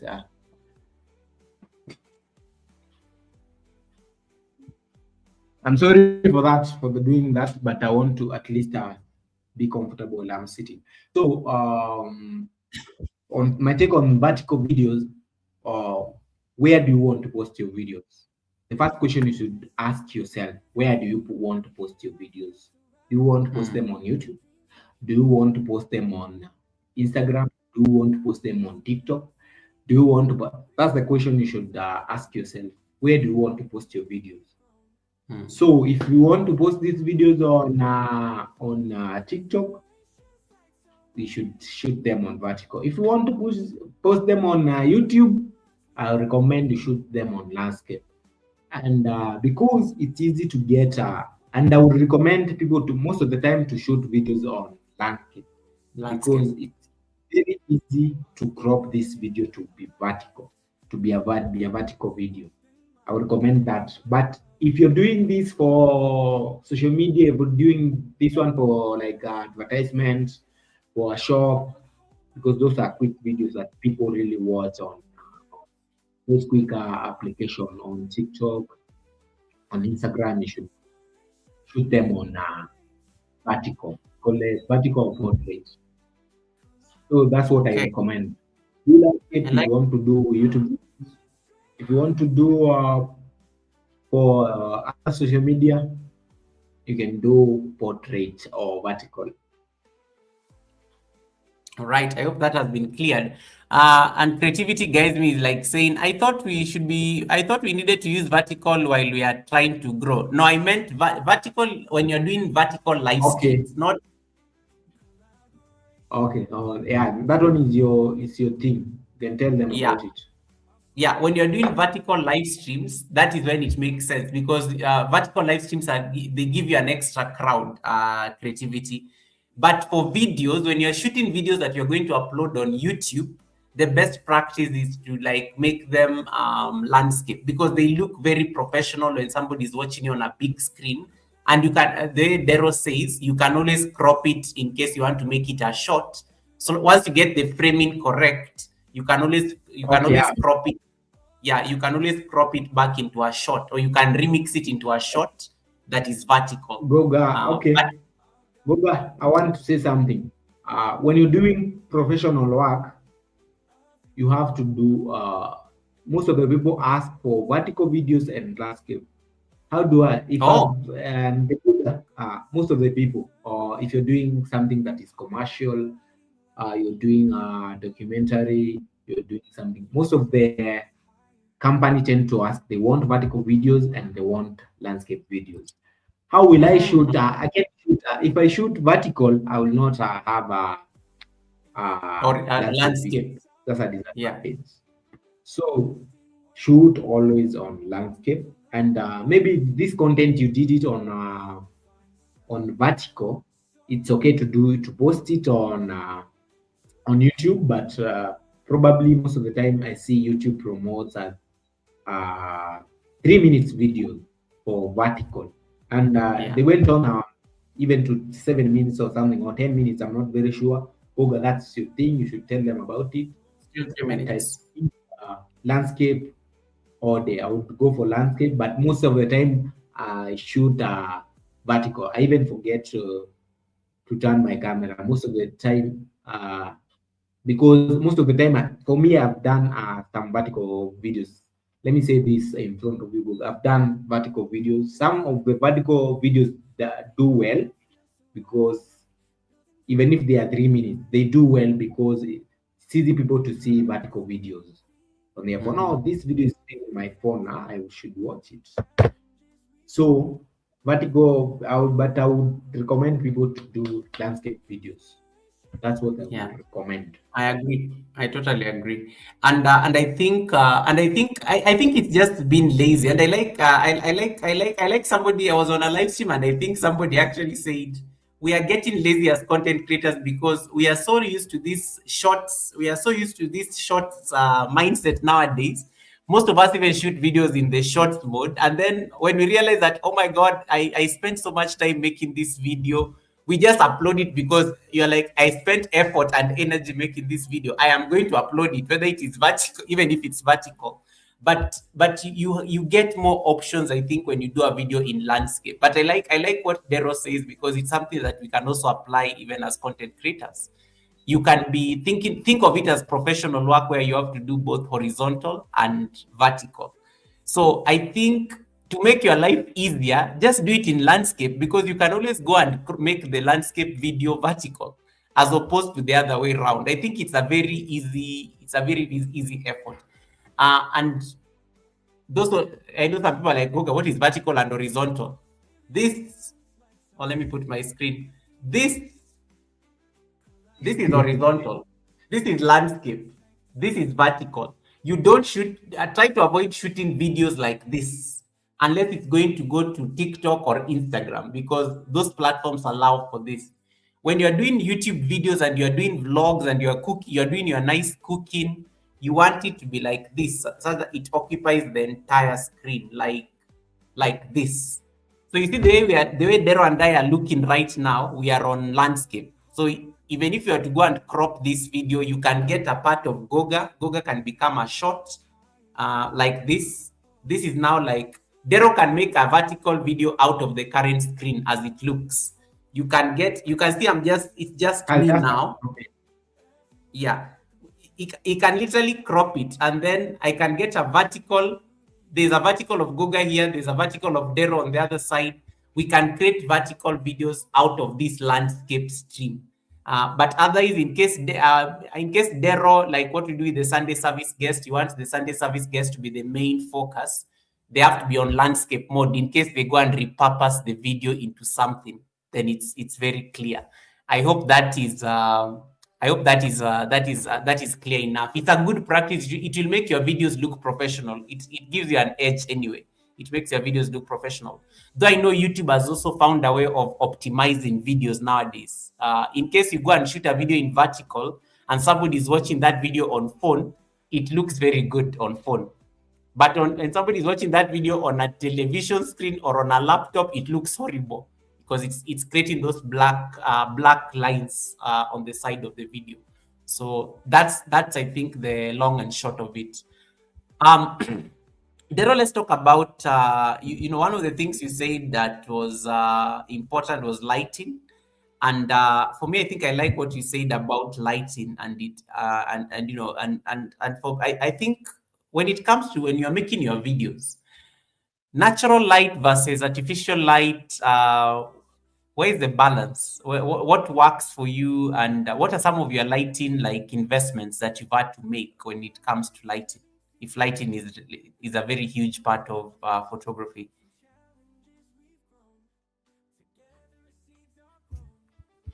Okay. Lighting, when it comes to lighting, it depends on what you want. There are two types of lighting that I have. There is a flash light, and the light is there's light that is lighting up fluently, the panel light. We call it a panel light. So they are flashlight. Flashlights are for taking photographs. Like this one. This is an example of a flashlight. So if I do it like this, it's going to flash like that. You see, this is a flashlight, and there's a light. This one is for photos, not for videos. Wait, the camera. So when it comes to lighting, you froze. You froze. I did not see the light. You froze. Am I back? Let me see. Yes, I can see movement. Yes, you're back. This one. Did you see it? This one. This one is a flashlight. So that is a flashlight. This one works for photos. You want to have nice photos even at night. This one is the one to go. But this one is for people that want to take. Even there are people that want to take photos, but I would recommend just use your camera. Most of your cameras out here, they have flash, by the way. They have the torches, flash. the things we normally light, the torches we normally light. They are panel lights. Let me give you an example. This one is an example of a video light. You see it? This one is a pocket light. Oh, I've seen this one. A pocket light. It goes on. Yeah. Yeah, this one works. It stays in here in the GoPro most of the time. Yeah, most of the time, and it has a nice lighting. So you should invest in light that you should look. If you want to do outdoors, invest in small light that you can carry, rechargeable light that you can recharge. So and but if you're doing indoors, look for panel lights. But if you're not professional, don't go beyond that, because lights are too expensive too. Come to think of the video, you can get a video lights with the same price with a camera. So if you're doing it professional, so if you're doing just if you're not doing professional, go for pocket lights, go for panel lights. Yeah, those are example of lights you should have. You can check them on probably on internet. Panel lights and video lights. Panel light, I have a light on this side, but right now you can see it's not harsh on me. So you have to know how to set up your light so that you can. If I can turn this light this way, you'll get to know it's very harsh. So and I have another light on my back. This one is to kill the shadow, that will bounce here.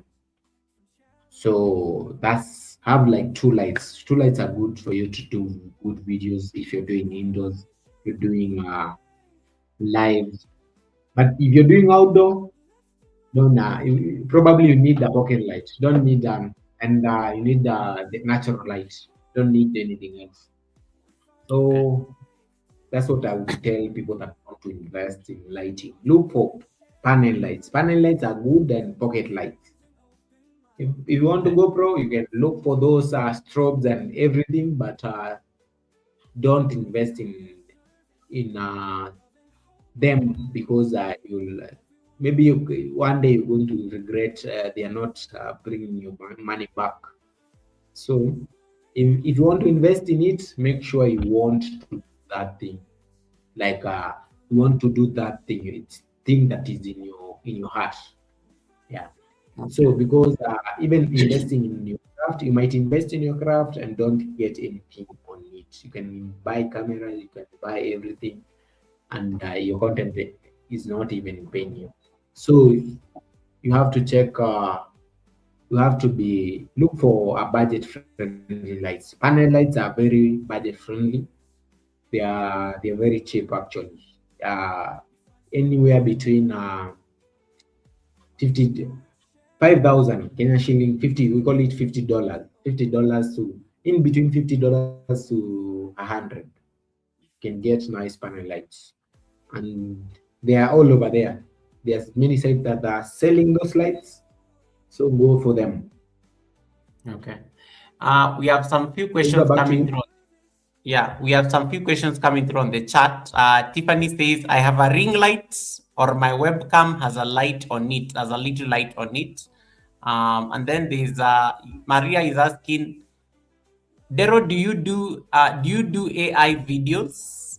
And then the second question is from Sharin Jagi.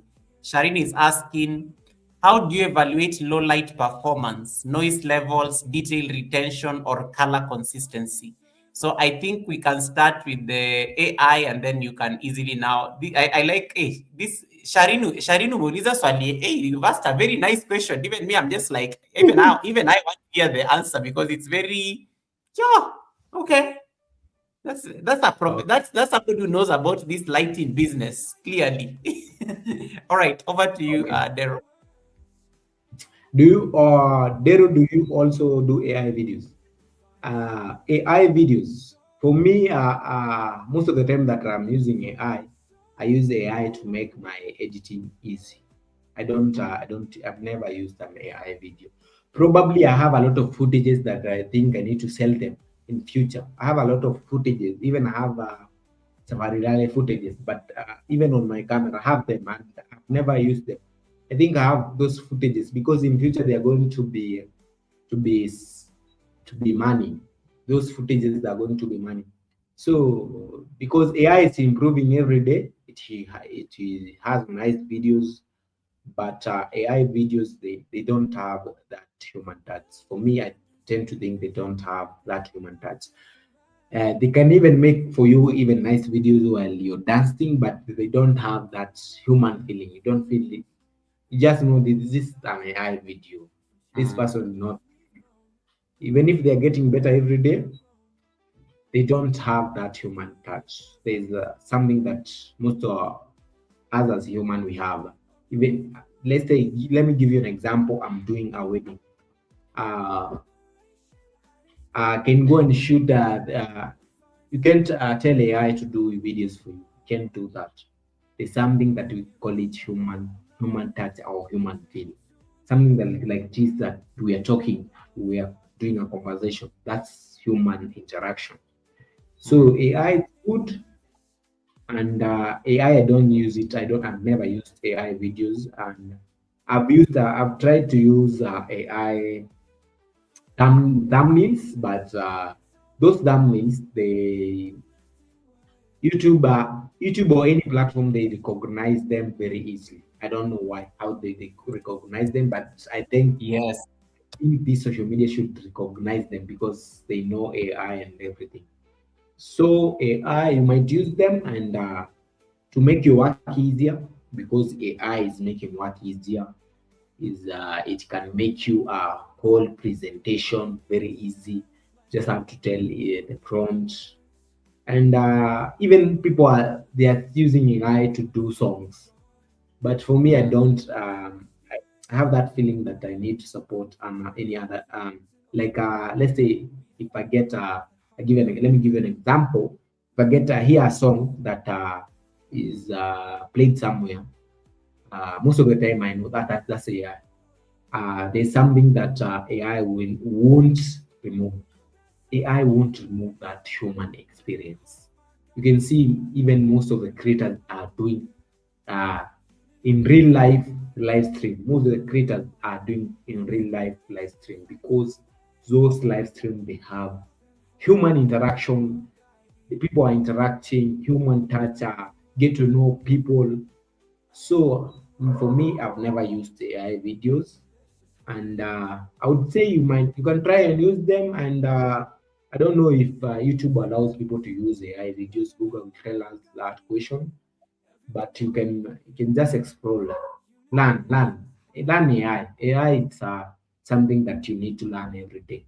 Even me as an editor or as someone who shoot videos daily, I need to know about AI every day. And even there are movies that are shot on AI, but they don't have that human touch. I emphasize human touch. There's a people right now. I know most of you guys are recognizing AI videos very easy, and you tend to this is an AI video, just pass it because even documentaries, there AI is doing documentary.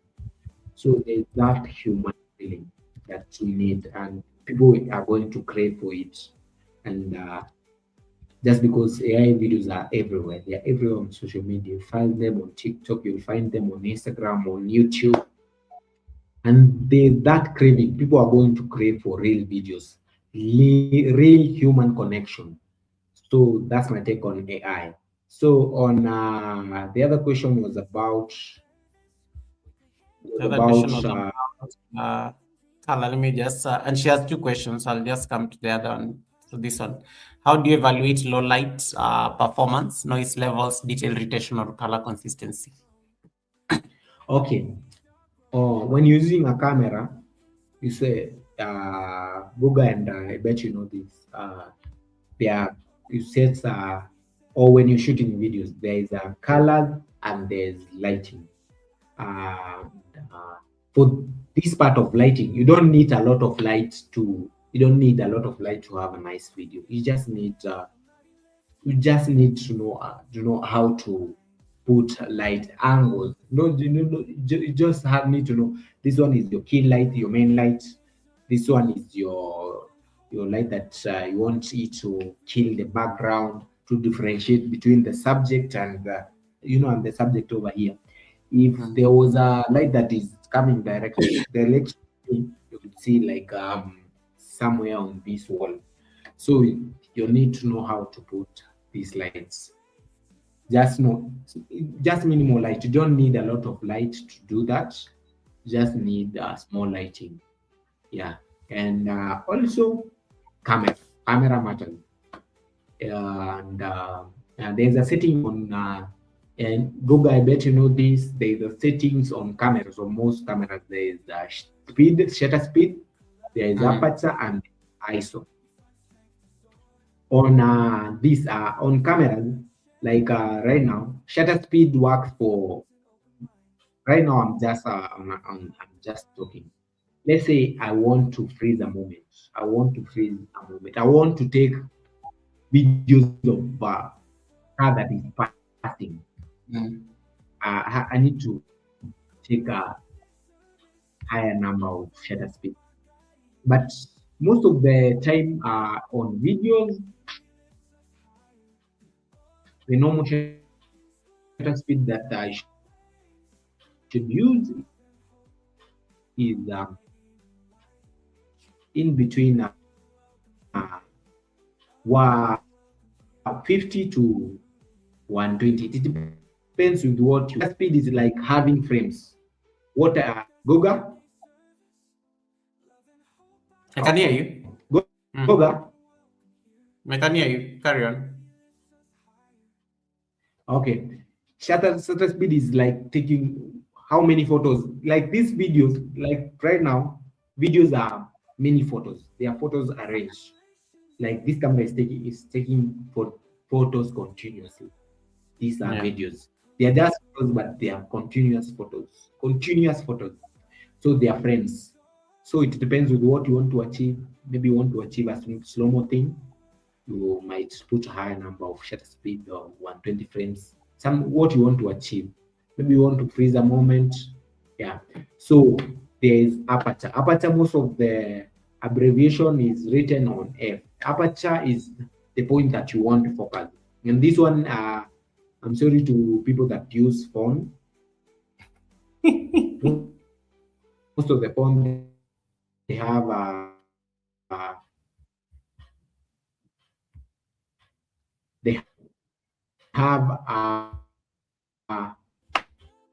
sun. Aperture is the point that you want to focus. Let's say if I want to focus on just my eyes, I'll put the lowest number, or let me just my face, the lowest number of shutter speed my camera can. So if you know those settings and everything, you'll have a nice composition of your video. Back to you. All right. There's a second question by Shireen Bado. So Shireen is also asking. Let me see that I can pull this question. Make me understand this as well. What features do you care about most? Megapixels, lens, or software processing?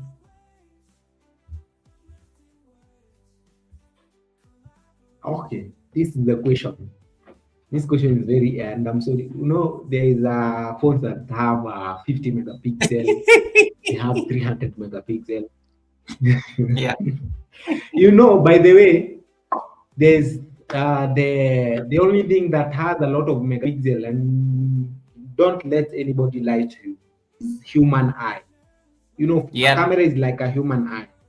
Yeah. So the only thing that has a lot of megapixel, over 300 and over even 1,000, it's human eye.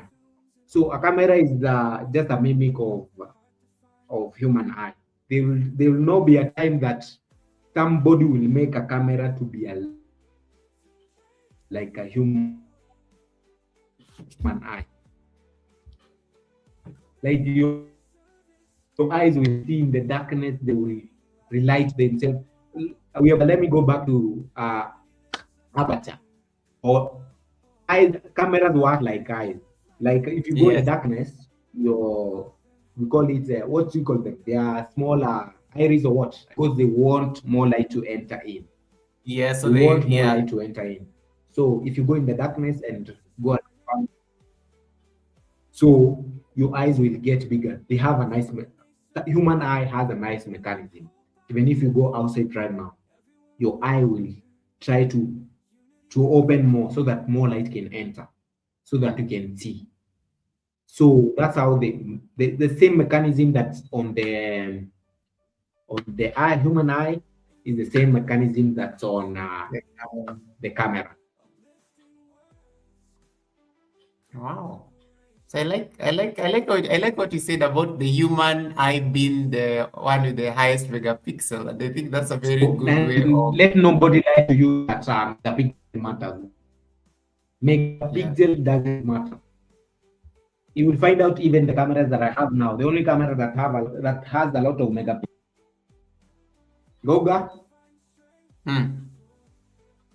Goga, I can hear you. We lost your beat, but I can hear you. You're back. Goga. I can hear you. So I'm talking about the camera that I had that has a lot of megapixel is 60 megapixel. 60, probably 62 or 42 megapixel. And don't let nobody lie to you that megapixel matters. Megapixel doesn't matter. Those are just they're just things that make you to make by that phone. If Purchasing decisions those by people lie to this phone has 50 megapixel or 70 megapixel so that you can buy that phone. Their marketing strategies. I'm sorry to say this, but their marketing strategy. People that are they advertise with a camera. You see that Dero, we are losing you. Goga? We are losing you. We lost you there for a bit. You're talking about people Am I back? advertising. Yeah, you're talking about people advertising know. and using those numbers to sell. Yeah, they're using those. They're just the things that capture you to buy that phone. But sometimes it might be true.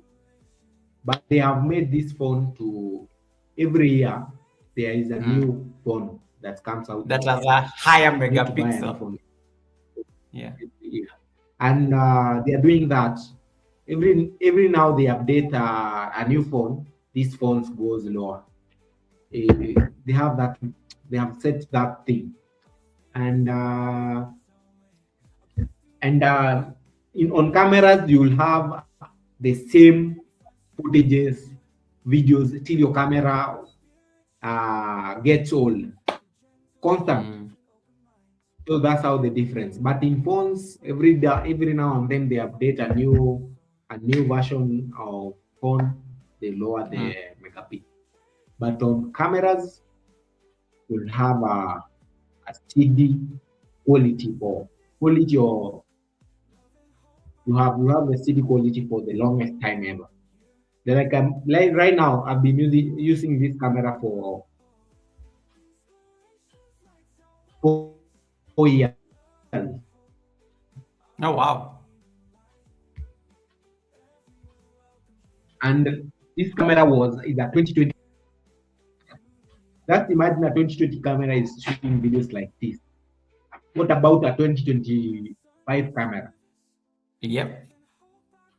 Must be yeah, of course, because that's now like 5 years ahead. And these are good conversation now to segue into post-production editing. Yeah. No, just finish your thought. You wanted to say something before I ask what I wanted to ask next. And I wanted to say this. You might buy a camera. The newest camera are just slick. The newer the camera version, the slick, the how to use it. The easy to use. The newer the version, the easy how to use. Okay. So that's the different. The only This, difference yeah. is you can have The, you have. yeah. Back to you, Goga. Yes. I wanted to find out from you now about post-production. Your screen went blank there for a bit, so I don't know, but I'm sure you can hear me. Yeah, I can hear you. Yeah. So post-production is also another thing that a lot of creators struggle with. This is like, and most of us have gotten lazy when it comes to editing. And, editing is what normally transforms a raw clip into a cinematic experience. When it comes to your work, even when you're doing your editing professionally, what are your non-negotiables when you are doing post-production work? What most people will call editing and things like that. What are some of the things that you don't like compromise on when it comes to produce, post-production after the field, after you've already shot the content? Now you have to make it a story, the storytelling that has to happen. Okay. Okay, on that one, when you're doing but most of the time when you're doing professional work, you don't do yourself editing. You yourself, the one who shoots the video is not the one Who does edits the okay? video. Yeah, professional most of the time, because you'll find out you've done the videos very well, but you've not, you know how to edit, but you've not maximize your capabilities. Okay. So when it comes to editing, if you want to focus on, you can shoot nice videos. There are people that are You're called fro- shredders by the you're shredders. There are people that are hired to shoot videos. you're frozen, by the way. I'm trying to refresh. Okay. I'm not trying to refresh. Am I back? Yes, yes. Am I back? So You're I'm back, saying, but yeah, I but carry on. was We can hear you. Yes, you're back. You're back. okay. I was saying that you have to, if you don't shoot a lot of footages, you can shoot a lot of footages, but have the right footages that you need for your videos. Have the right footages, and if you don't know how to edit very well, shoot videos that you just go and just connect with others, just connecting. If you don't want to put b-rolls or anything, just how to go to connect, and that's the easiest thing that you should do. Shoot the most important thing, and the other you should just leave the others. And I bet that I was talking about shredditors. Shredditor are people that shoot, that are hired to shoot. Most of the companies working professionally, they hire shredditors. Shredditors are people that shoot, I edit, love that shredditor. post. Shredditor. Yeah, and people that shoot, edit, and post the content for the content creators. Most of the professional content creators, they hire shredditors. But Oh, nice. the basic thing you need to know, shoot the content that you need, the footages that you need, but you might go upboard and just shoot more footages, but shoot enough content for yourself, or just the right content that you need. But you can add more footages for future reference or anything, but shoot the content that you think is now. And that's what shooting is. And also learn basics, the basics of editing, shooting, learn those basics. They are very important when if you want to have nice videos, and that will take you far. Those basics will make you to learn a lot of things, because and make every day a learning day. Actually, learn every day, learn how to shoot videos every day, and it's going to be helpful for you. Nice. Okay. And thank you everyone who's connecting to Dero. I really appreciate that support you're giving our brother, and I'm glad that you guys are asking I think I like how they have asked you a lot of questions, and it's beautiful to see that engagement. You do of course have a question from somebody on the chat. David Ant is asking, have you ever used a professional camera to take a photo of okra?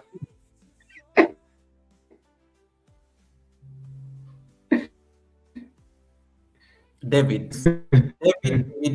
what will I do with you? David, you are here when Dero was here. David, you've known me longer than most people on the chat.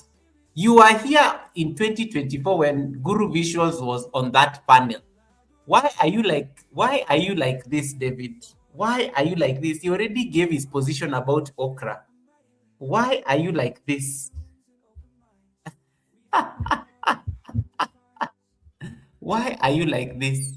And nice to see you, Miss V, my kind and spirit. Nice to see you. David, why are you like this? Anyway, we can't ignore the question from the chat, and I like how you went and asked on your live stream, so you can't even ignore him. So over to you. Have you ever shot? I'm sure Dero is looking for a picture of the okra, whether he shot an okra a picture professionally. This is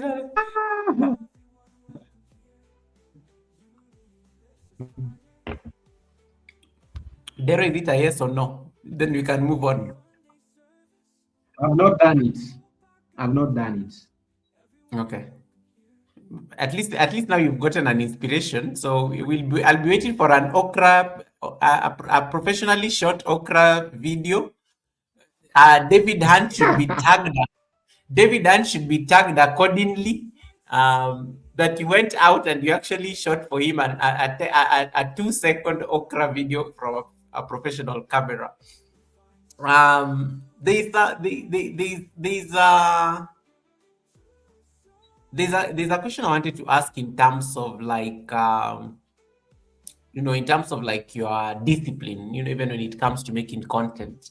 How do you keep yourself motivated? Because sometimes I think even the work we do, camera work, photography, videography, there's a way it can get very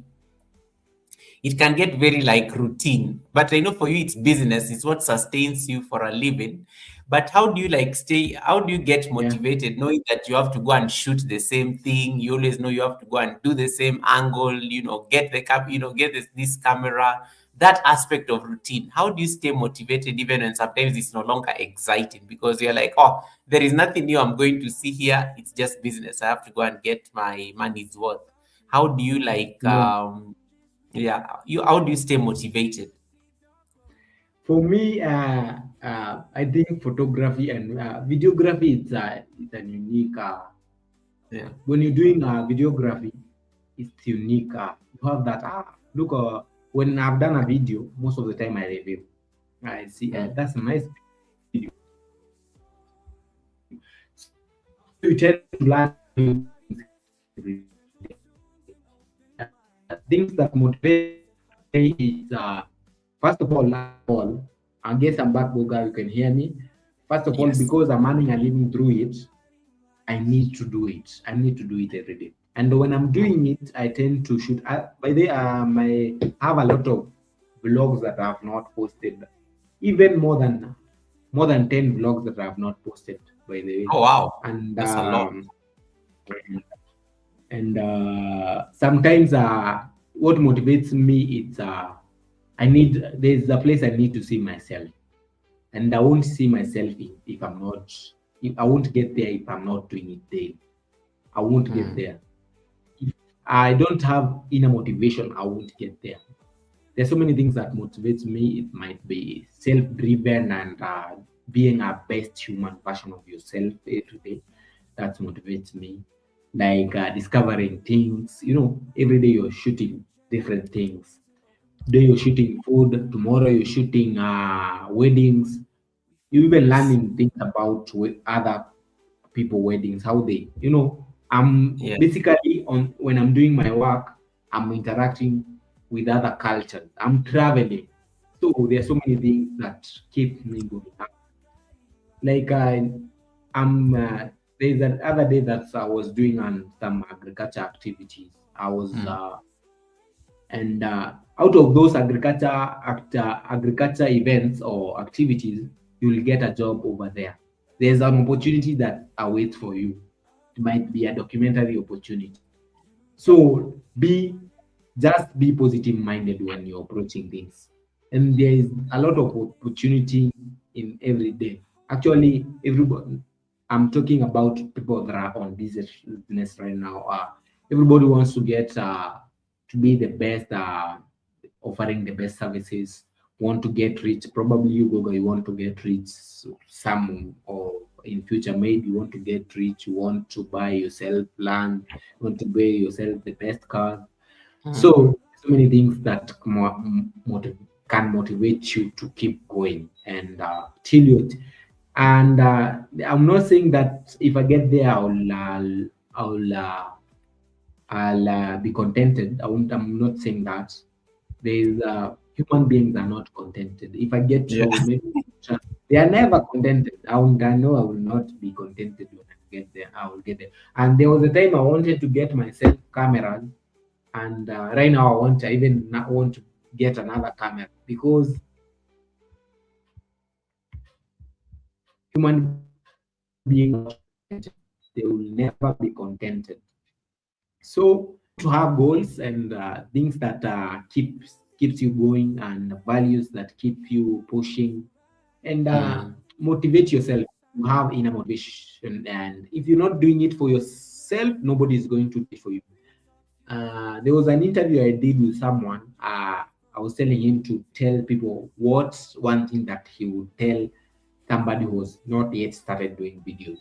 He told me nobody is going to watch you or watch your videos and you've not yet started it. Nobody is going to watch you and you've not yet started it. You have to start. You have to start from somewhere and have that inner motivation and motivate yourself and keep pushing yourself and have goals. Have goals that you want to achieve. There was a time I tell you, Google, I was not even confident in front of a camera. I was even shaking. Talking to people, I was even shaking. But right now, I'm building that confidence. I'm trying to build, they're called public speaking uh, skills. They are skills, by the way, and they're skills. And you have to build, to interact. If to interact with people, you have to have confidence with yourself. You have to believe in yourself. Yeah, that's what I would say about that motivation, having inner motivation. Have something that motivates you. There are many things that can motivate you, but have inner motivation. Don't kill that inner motivation. I like that, and I like that. Honestly, I think I couldn't have said it anywhere. Hey, good Joseph, how you doing, brother? How you doing, Joseph? Wamuyu, Joseph is here. Good Joseph is on the chat. Wamuyu, you asking me about Good Joseph the other day. He's on the chat. Welcome, Good Joseph, brother. How you doing? Welcome, Good Joseph. All right, and thank you so much, guys, for the support you are giving Dero Travels. I still see a number of you have connected to him. I really appreciate that. Thank you so much for that. When it comes to the storytelling, when it comes to your storytelling, Dero, what is the one story that you went to shoot that you have never forgotten up to date? Like that story still stays with you. What was it? Was it a wedding? Was were people eating okra? What was happening? What went down on that video? Were people fighting? Was there chicken involved? What was that thing that you have not forgotten up to date that when you went to the field and it still lingers in your mind right now? There are so many things that I went to shoot. Recently, I'm not. It's not good to say this, but recently I did. I was contacted by a company, Italian company, to do a documentary. Oh, and, nice. That documentary, I still rings in my mind. We did it for almost 3 days, I think that's the only thing that there are so many stories. I can remember even every single things that I did every day, taking photographs, and they even featured my photos in their what they call them, in their notebook, their 2026 notebook, and it's a nice photo of in the morning somebody's taking milk and their kids are passing the sunrise. That's a nice photo. I would really love you guys. Maybe do I have it on my phone or my laptop? I might share it. It's a nice photo. I can remember that photo and every details, and that's the thing that I think was unique. I did a nice job. Sorry. I was almost asking for the receipts. Maura, thanks so much for coming in. Maura is saying, greetings and blessings, Goga, and all here in the background. Loving Guru's amazing experience and lead space. Hey, like it has been noticed how you have very well lead Thank you. space. Hey, guys, you guys, you had to, I know. Like, I've not seen anybody complain about Guru's lighting or Dero's lighting. It's not a problem. Lighting is not a problem at all there. Dero, the other thing I don't know, we are getting to the tail end of the conversation anyway. In terms of when you're making content, when you're out there capturing these moments over your travels and whatnot, how do you maintain your authenticity as well? Because as a photographer or as a videographer, there's always that like there's that voice of yours that you don't want to lose. There's always that voice of yours that you don't want to lose. There's a way you capture storytelling. Ifeanyi, welcome. As for example, Ifeanyi, who was taking a walk the other day in Germany, there's always something unique that it will always be like you always carry it into the content that you make, or even any video that you're shooting. So how do you normally make sure that you don't lose that authenticity? Like you're not necessarily influenced. Because I know when it comes to a business, sometimes like the client may end up dictating how they want the story to be told, or maybe what they want, and maybe you are the one to give them directions. But also for you as a photographer or the person who is doing the filming, there's something unique about you as a photographer that's why people even are attracted to your work. How do you maintain that authenticity, even sometimes when the client may be making something that looks very unrealistic and you don't even necessarily agree with it from a creativity direction or standpoint? From you just tell them if they want to do, you just you have to know first of all what they want to achieve in their project. First of all, you have to know what they want to achieve. You have to write you down what they want to achieve. But they won't write for you in which ways, how they will achieve. You're the one you're going to do it. You're not the one that you're going to do it. Maybe they can suggest something, but on documentation, there's nothing that is written that you have to follow the things that you've documented. So if they are going against something that you've not talked about, probably you'll tell them we are following. You have to tell them the truth. This is what we said we're going to achieve, and this and this and this. And it depends with what clients want. All clients are different. They what they want, and they hired you because they think you're the fittest person you to do their job, to do their do their events. So anything that you're going to do, there's sometimes there are clients that are so nagging, but you have to be calm. Don't argue with clients. You have to be calm, but you have to learn how to be calm, because if you're not calm, you're going to spoil a lot of things. You're going to, and at least when you're going to job, just be in your right senses. That don't go into job when you're drunk. Those are if you're drunk, you're going to, you're not in your normal senses. Sometimes you're going to argue with clients sometimes, but it's good to, when you're going, you're sober. Be sober most of the time if you're doing this job. Needs people that are sober, because every now and then you're interacting with that person, you're talking to them in their faces, you're in telling them how you'll achieve their job. So if you're not sober, they are going probably to know this person is not sober, this person is lying, and you have to be true.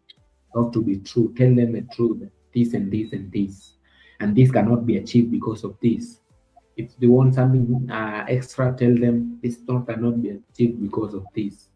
We can try. Maybe they can. You can even try what they are saying, but it's good to, there's something that I learned. You have to, every day is a learning day, and they want you can, if they want something extra, you can do it for them, but follow what you had written. Have agreement when you're going to any job. Have agreement, and if they want something extra, they have to maybe they have to add you more payments. Yeah, they have to get you more payment.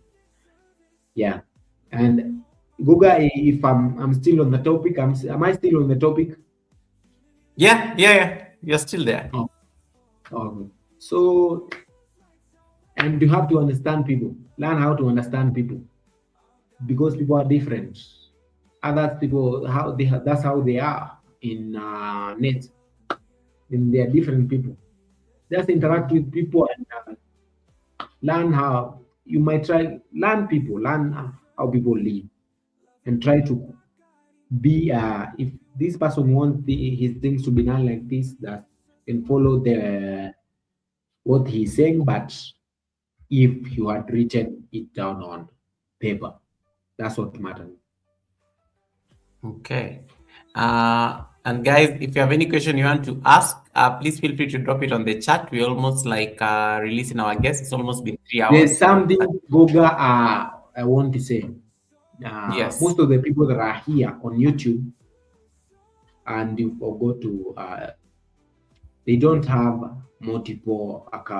They don't post on Instagram. They don't post on TikTok. They don't. Try to have several social medias. Like, have 3 social media. For me, I think have 3 social media that will help you to grow, because sometimes on YouTube it might be hard for you to grow, to get to drive number. Try to have like a TikTok account, like an Instagram account. Have 3. Concentrate on 3 accounts: YouTube, TikTok, and Instagram. Something like that, and leave the rest. When you get there at the top, you're going to have probably your social media. That's one thing I think most of the creators, they are. And in your videos, create shorts. Create a lot of shorts as possible, and post them on other social media. I like the aspect of multiple social medias. You are very strong on TikTok as well. I've seen you embrace TikTok a lot. Talk to us about like which are the ones that you enjoy. Where do you enjoy posting content? Is it TikTok? Is it YouTube? Is it Instagram? Or you balance across the platforms? And how do you like find that balance? Because for me, I use the Instagram a lot to promote my craft, which is the yoga. YouTube, of course, for me, it's like I treat YouTube as a professional undertaking. Like, it's as much as I have fun, as much as I'm cracking jokes half the time. YouTube for me, I think I always say YouTube is a form of a business. It's like a side hustle that I treat very professionally, because it has a revenue aspect to it. YouTube bought me my camera. So I mean, when you're busy saying about let YouTube be the one to buy your camera, YouTube definitely bought me my first camera. I would never have like spent money to buy a camera just randomly like that, because it was not cheap for sure. And then of course, so I only use Instagram and YouTube a lot. Like, I think those are the two Those are the two externally facing platforms that I use a lot. TikTok, I haven't found my way around it. I used to have TikTok back in the day, but I deleted it. But I'm getting that growing interest to like revive it back. Which platforms work for you, and why these particular platforms?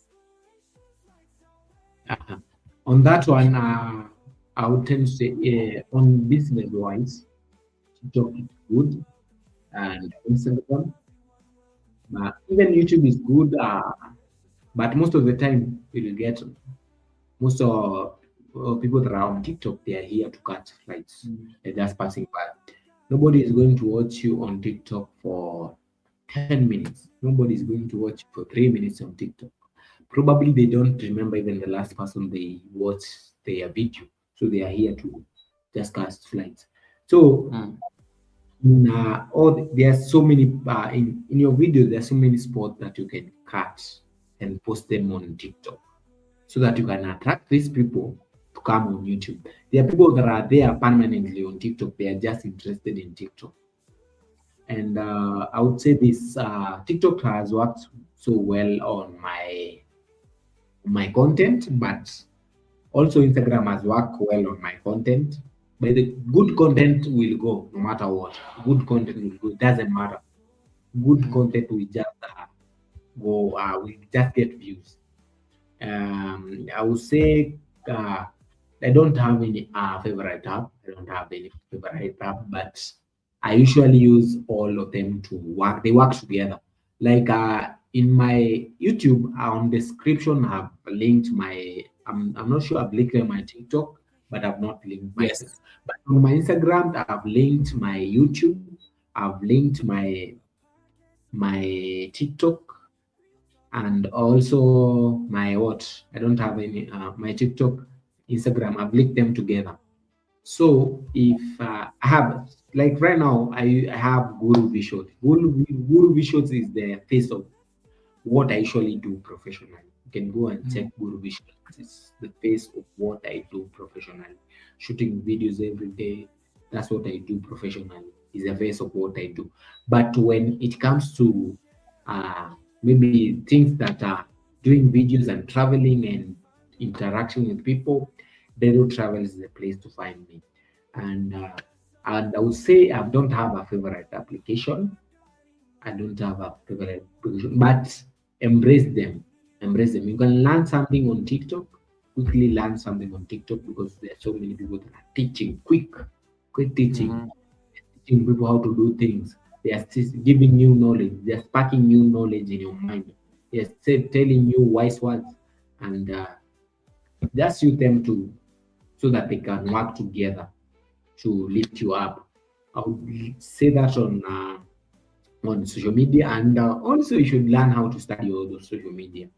And back to how you post your videos, how you shoot them, learn those social media, what they need. What type of hook do you need to catch people attention? What type of hook? You might do a visual hook. You might do a like a content hook, talking to people that they might get interested what you're going to say next. So there are so many types of hook. I bet those are just basic things you need to learn as a content creator. Those are just basic needs. As a content creator, as a filmmaker, as a photo, you need to learn those basic needs. So there's so many things you. Am I back? No, you have a question. So you have a question. I think I wanted. There's a question there by Mrs. G. Can you tell us about your setup? Like, okay. do you use multiple monitors? Explain the mic setup. I think she's just trying to admire what is going on there. So maybe I think the inspiration is from Red's room and his multiple screen setup and microphones and show off. My brother Red's room is always like showing off his space. So talk to us about your setup. I'm just using a simple setup, a very simple setup. I'm using a Canon M50 paired with a Canon M50 is the camera paired with a 16mm And a microphone, I'm using a Deity D3 microphone. Deity D3 Pro microphone is a Deity, a company that's called Deity. Deity is in Deity means something godly, something like that. Godly, It's a yeah, like a company. date, yeah. Deity. It's a B mic. It's like a boom mic.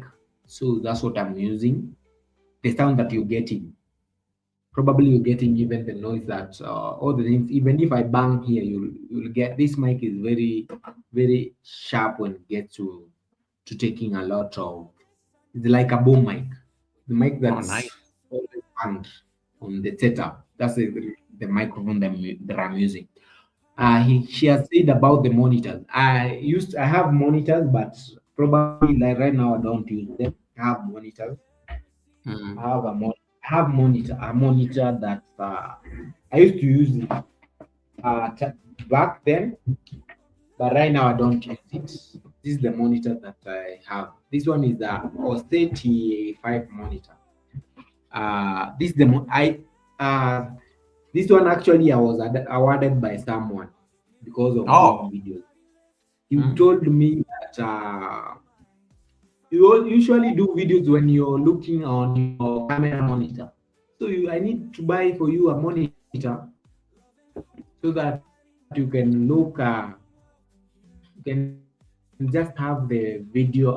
When you just look straight to the lens.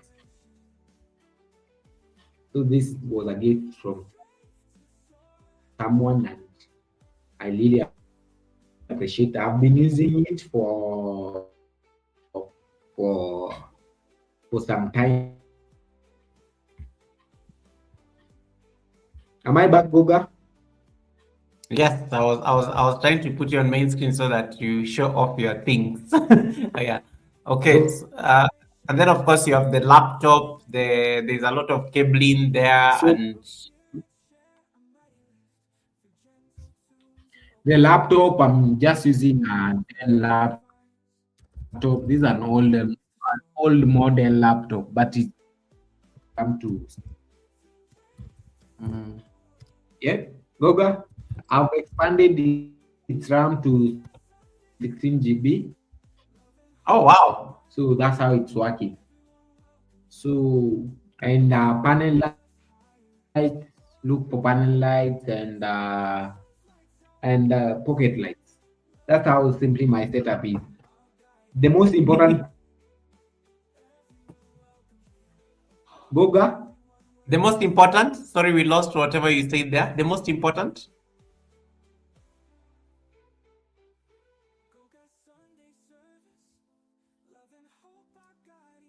Goga, Yes, I can hear you. the most You are important saying thing. So yes. The most important. that's simply how my setup is. I missed what you said about the most important thing. I missed it. Goga, Yeah. I was that's saying it. I missed what you said about the most important. I'm You just saying said the something. most important thing is having a nice lens Mm. and a microphone. Then you can Oh. look for lighting and everything. Microphone is very important because a microphone have rappels. You can use rappels. Mm. You can use last Goga. The last time that I did a live stream, I was using a rappel. I bet you can hear me, Goga. Very well. Even Mrs. G says. Even Goga, Mrs. I G. need you. Yeah, I can hear you. I'm saying even Mrs. G says that your microphone sounds it sounds very professional. But they are nice like their podcast microphone. You can buy podcast microphone, Mm. but my setup is very simple. Probably it's let's say it's $1,500. Then invest probably probably $1,500. Yeah, Have a I nice know that. setup. I know that setup. I even know. 15 I think to 2,000. You'll have a nice setup of, Auntie, Auntie, are okay, you you'll get listening to to? such a nice, cool looking videos. Auntie, are you listening to this conversation? So you cannot. So as you cannot you cannot discount the work that is ahead of your channel. May your channel get to a level where it can finance this kind of setup. So you had $2,000, and yes, like yes, Auntie. One day your YouTube channel will pay you that money, and you'll not even feel a pinch, and you'll invest it in setup. You'll invest it in setup, and Sure. you will not. You will Sure. feel nothing. Yeah. Yes. All right, guys. I think that is it. I only have one more question left for our guests. And thanks so much for the engagement. The one question I want to ask our guests before we do the rapid fire before we release him. Dero, let me ask you. There's something you say. There's something you say that your camera is your passport. Your camera is your passport. I like that statement. Your camera is your passport, and anywhere you go, you are going to capture a story. Any day, you're going to capture a story, and now you are leaning more towards stories that reflect our culture, stories that reflect the people and the richness that is our nation and even beyond. I like that mindset, a camera being a passport, a camera being a passport. As your channel continues growing, as you continue traveling, what do you see as the future of Dero Travels and even the entire Guru Visuals brand itself? Okay. For me, that thing of my camera is my passport, because this Mm, camera takes me, probably is the one that takes me everywhere. This yeah. camera has the one that makes me to travel everywhere. Everywhere I'm going is because of this camera. That's the reason I said it's my passport. So this camera is the reason why I'm moving up and down, I'm traveling. So that's why I've called it's my passport. Probably it's going to make me travel worldwide. And the future Yes. of Guru Visuals, I want to travel around the world. I want to do film. I want to do films, but I want actually to capture everything about Africa. Africa is beautiful. Africa has a lot of unique people. I would really love to know more cultures, and I would really love to know to African. I would really love African to unite, because Africa, we are one. We are one, and that's the goal of this channel, is to tell African that we need uh, we need to travel to Africa and embrace Africa. Africa is and Africa has the most. Goga, We lost your audio. We lost your audio. Goga. Yes, you're back now. Your audio is back. I'm sorry, I'm having these issues. I'm sorry, I'm having these issues. No, don't worry. So These I'm things saying, happen. the future of this channel is to document everything about African cultures, about different cultures, maybe even Asian cultures. That's the value of this channel, and to get to know how people live in the other different part of this world, how people live, how they interact, what they do think. That's the purpose of this channel, and I would really love to see this channel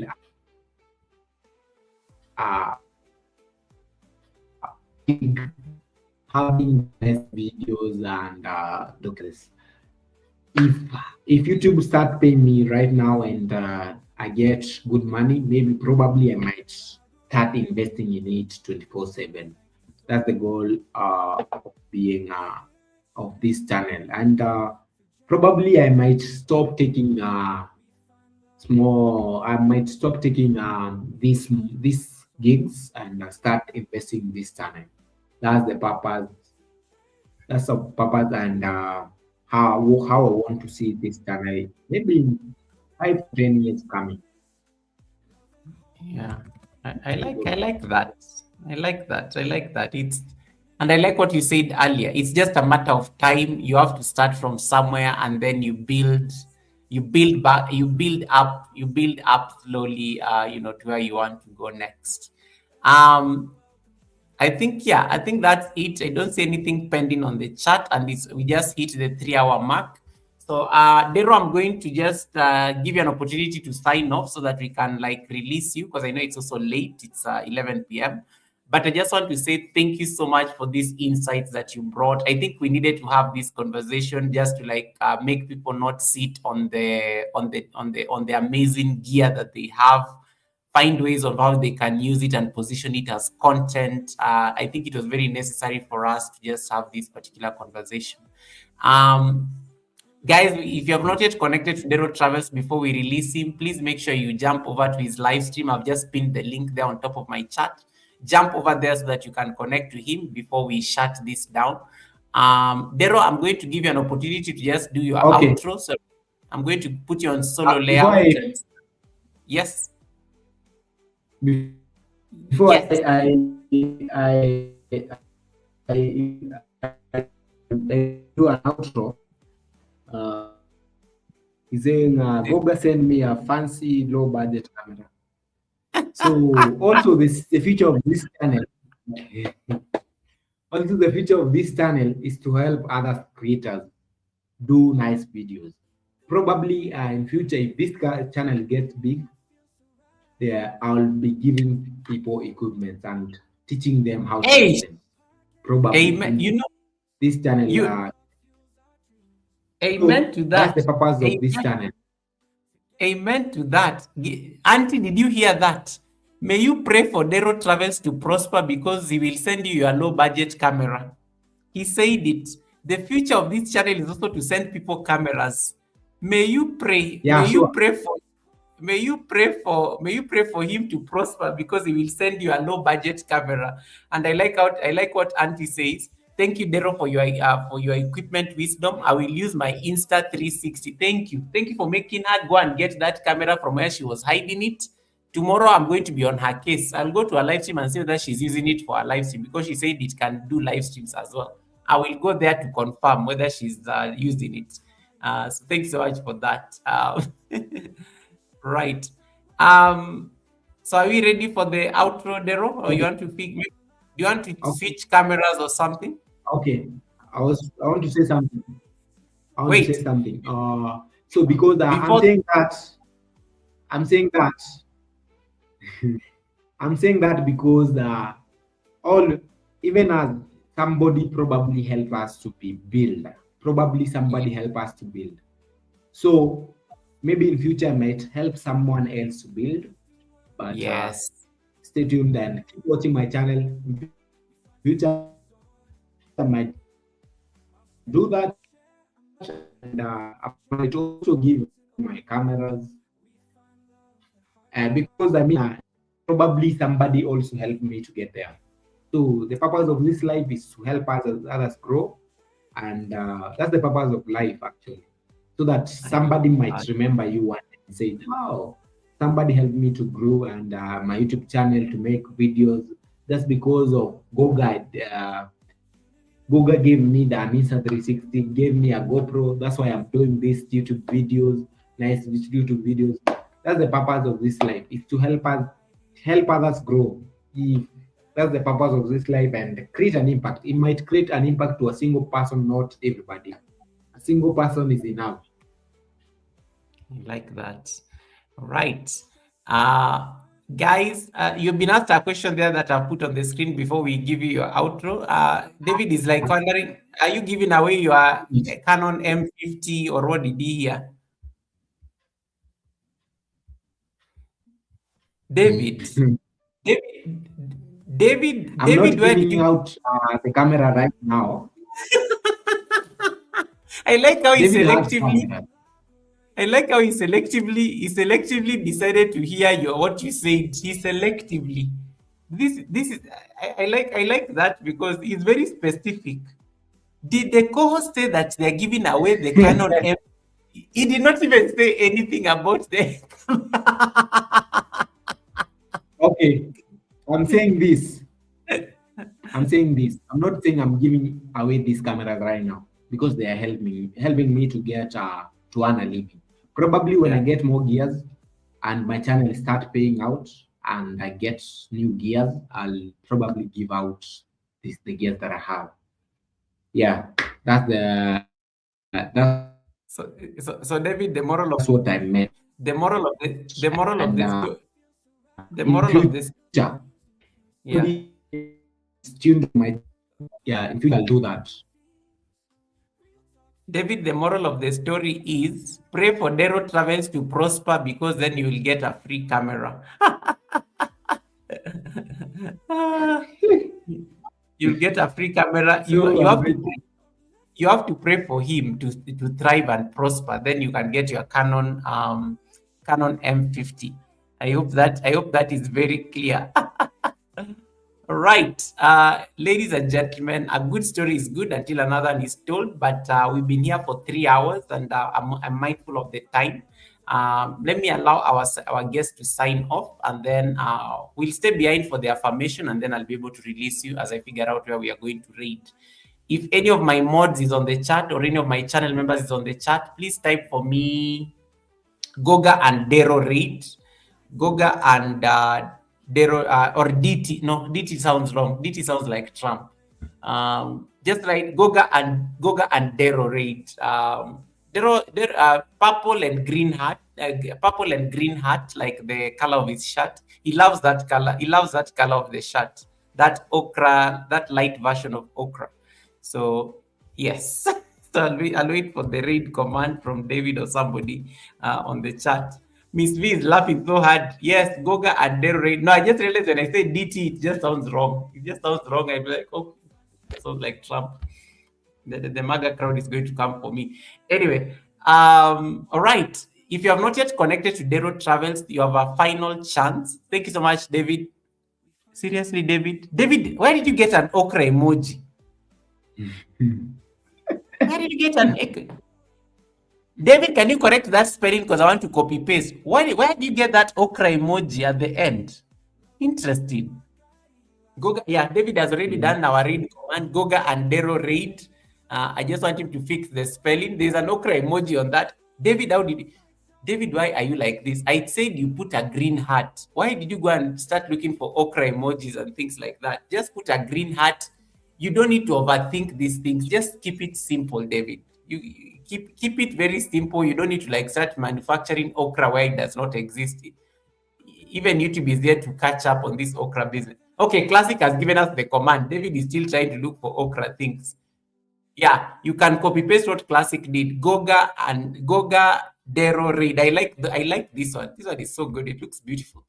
But before that, we have to make sure we push his channel a bit to to like we said that we can. Those of you who have not yet connected to Dero Travels, you can jump over to his live stream. So that we can support him. Those of you who have not yet connected to him, I'm giving you a last chance to jump over using the pinned link. Go and give him like some love there. Make sure you are connected to him. Make sure you have given him a thumbs up, and then you come back here for the raid. Because he's not yet at 1K, so he cannot read. He'll make you guys take an Uber. But for me, I have to like make sure I select the raid because I know receipts people are always watching in the bushes, waiting for me to crash so that they can get content. So please copy paste what Classic just did, and then you can come back, and then that is going to be our read command before we leave.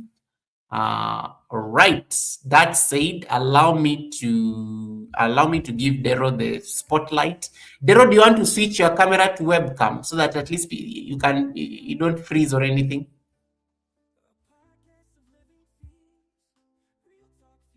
Do you want me to freeze? Do you want us to go to webcam so that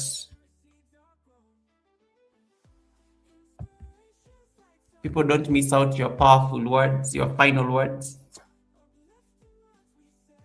Okay, as I'm waiting for Dero to come back.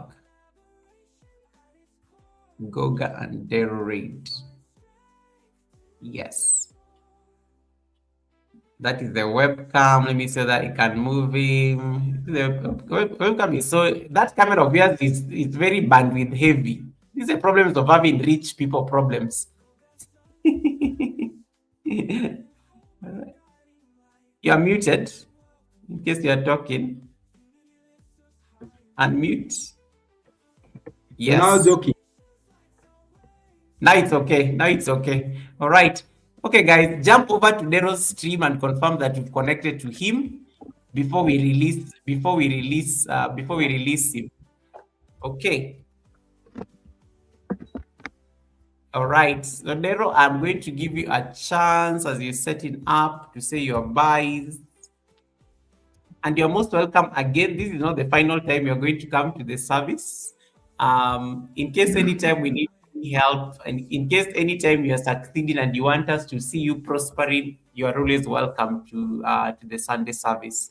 And thanks so much for always I approached Dero on such a short notice, and he was more than happy to make this happen, and I don't take it for granted. And yes, please connect to him because he'll always give you insights when you're buying cameras, in case when you want to invest in devices and things like this.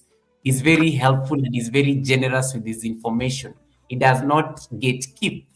I think that is a word I hear people using a lot nowadays. He does not gatekeep the camera gospel. He does not gatekeep the camera gospel. Please make sure you connect to him so that when he'll be giving away cameras, when he'll be giving away cameras, you'll be part of the people who get to benefit. I like what David said.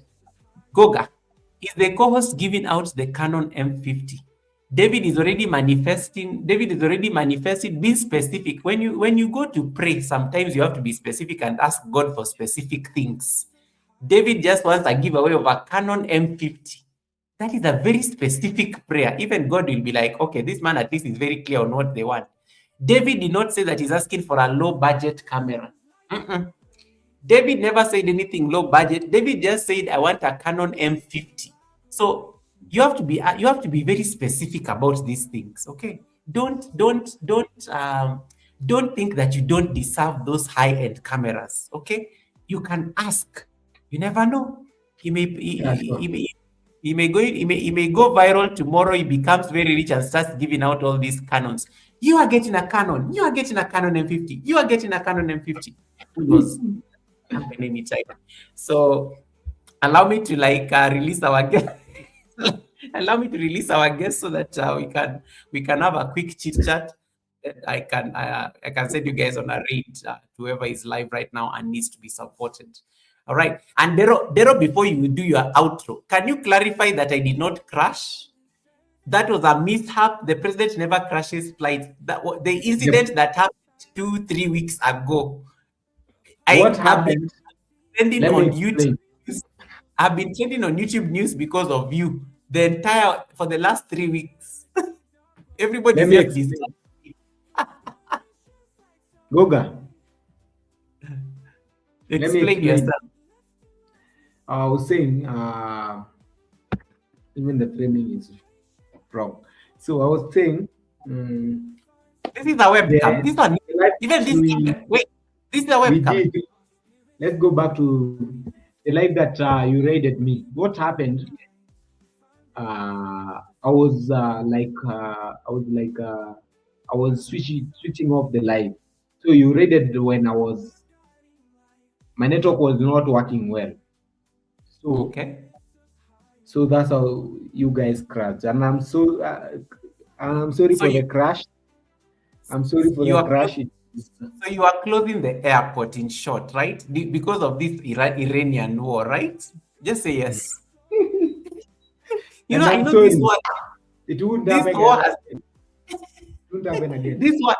This war has been tough on everybody. I know that airport was closed because of the war. The Strait of Hormuz was that's what I told them. By the way, I manufactured a whole excuse here. So you have to run along with what I told people.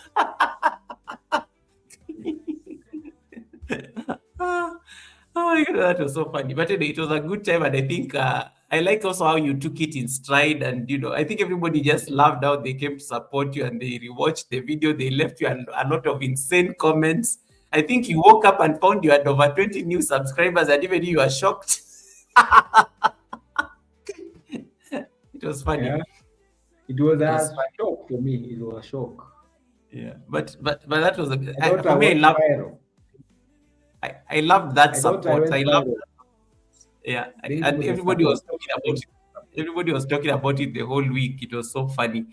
Allow you to do your outro, and then we can release you, and then we to be continued. I will send you a link tomorrow for the live collaboration, and then we can, in case of anything, we can always chat on WhatsApp. All right, over to you, Dero Travels. Okay. Thank you very much for everybody that joined this live. It was a privilege to interact with you and to hear from you, everybody that's on the chat, creative guides, and Mrs. G, and everybody and David, everybody who has been lively on the chat. It is a privilege to hear from you. I don't take it for granted. And thank you for your time, and thank you for listening to me. I don't take it for granted. Probably you've learned something. I've learned something new from you guys. I've learned a lot of words from you guys. I've learned that so many things that I've learned today.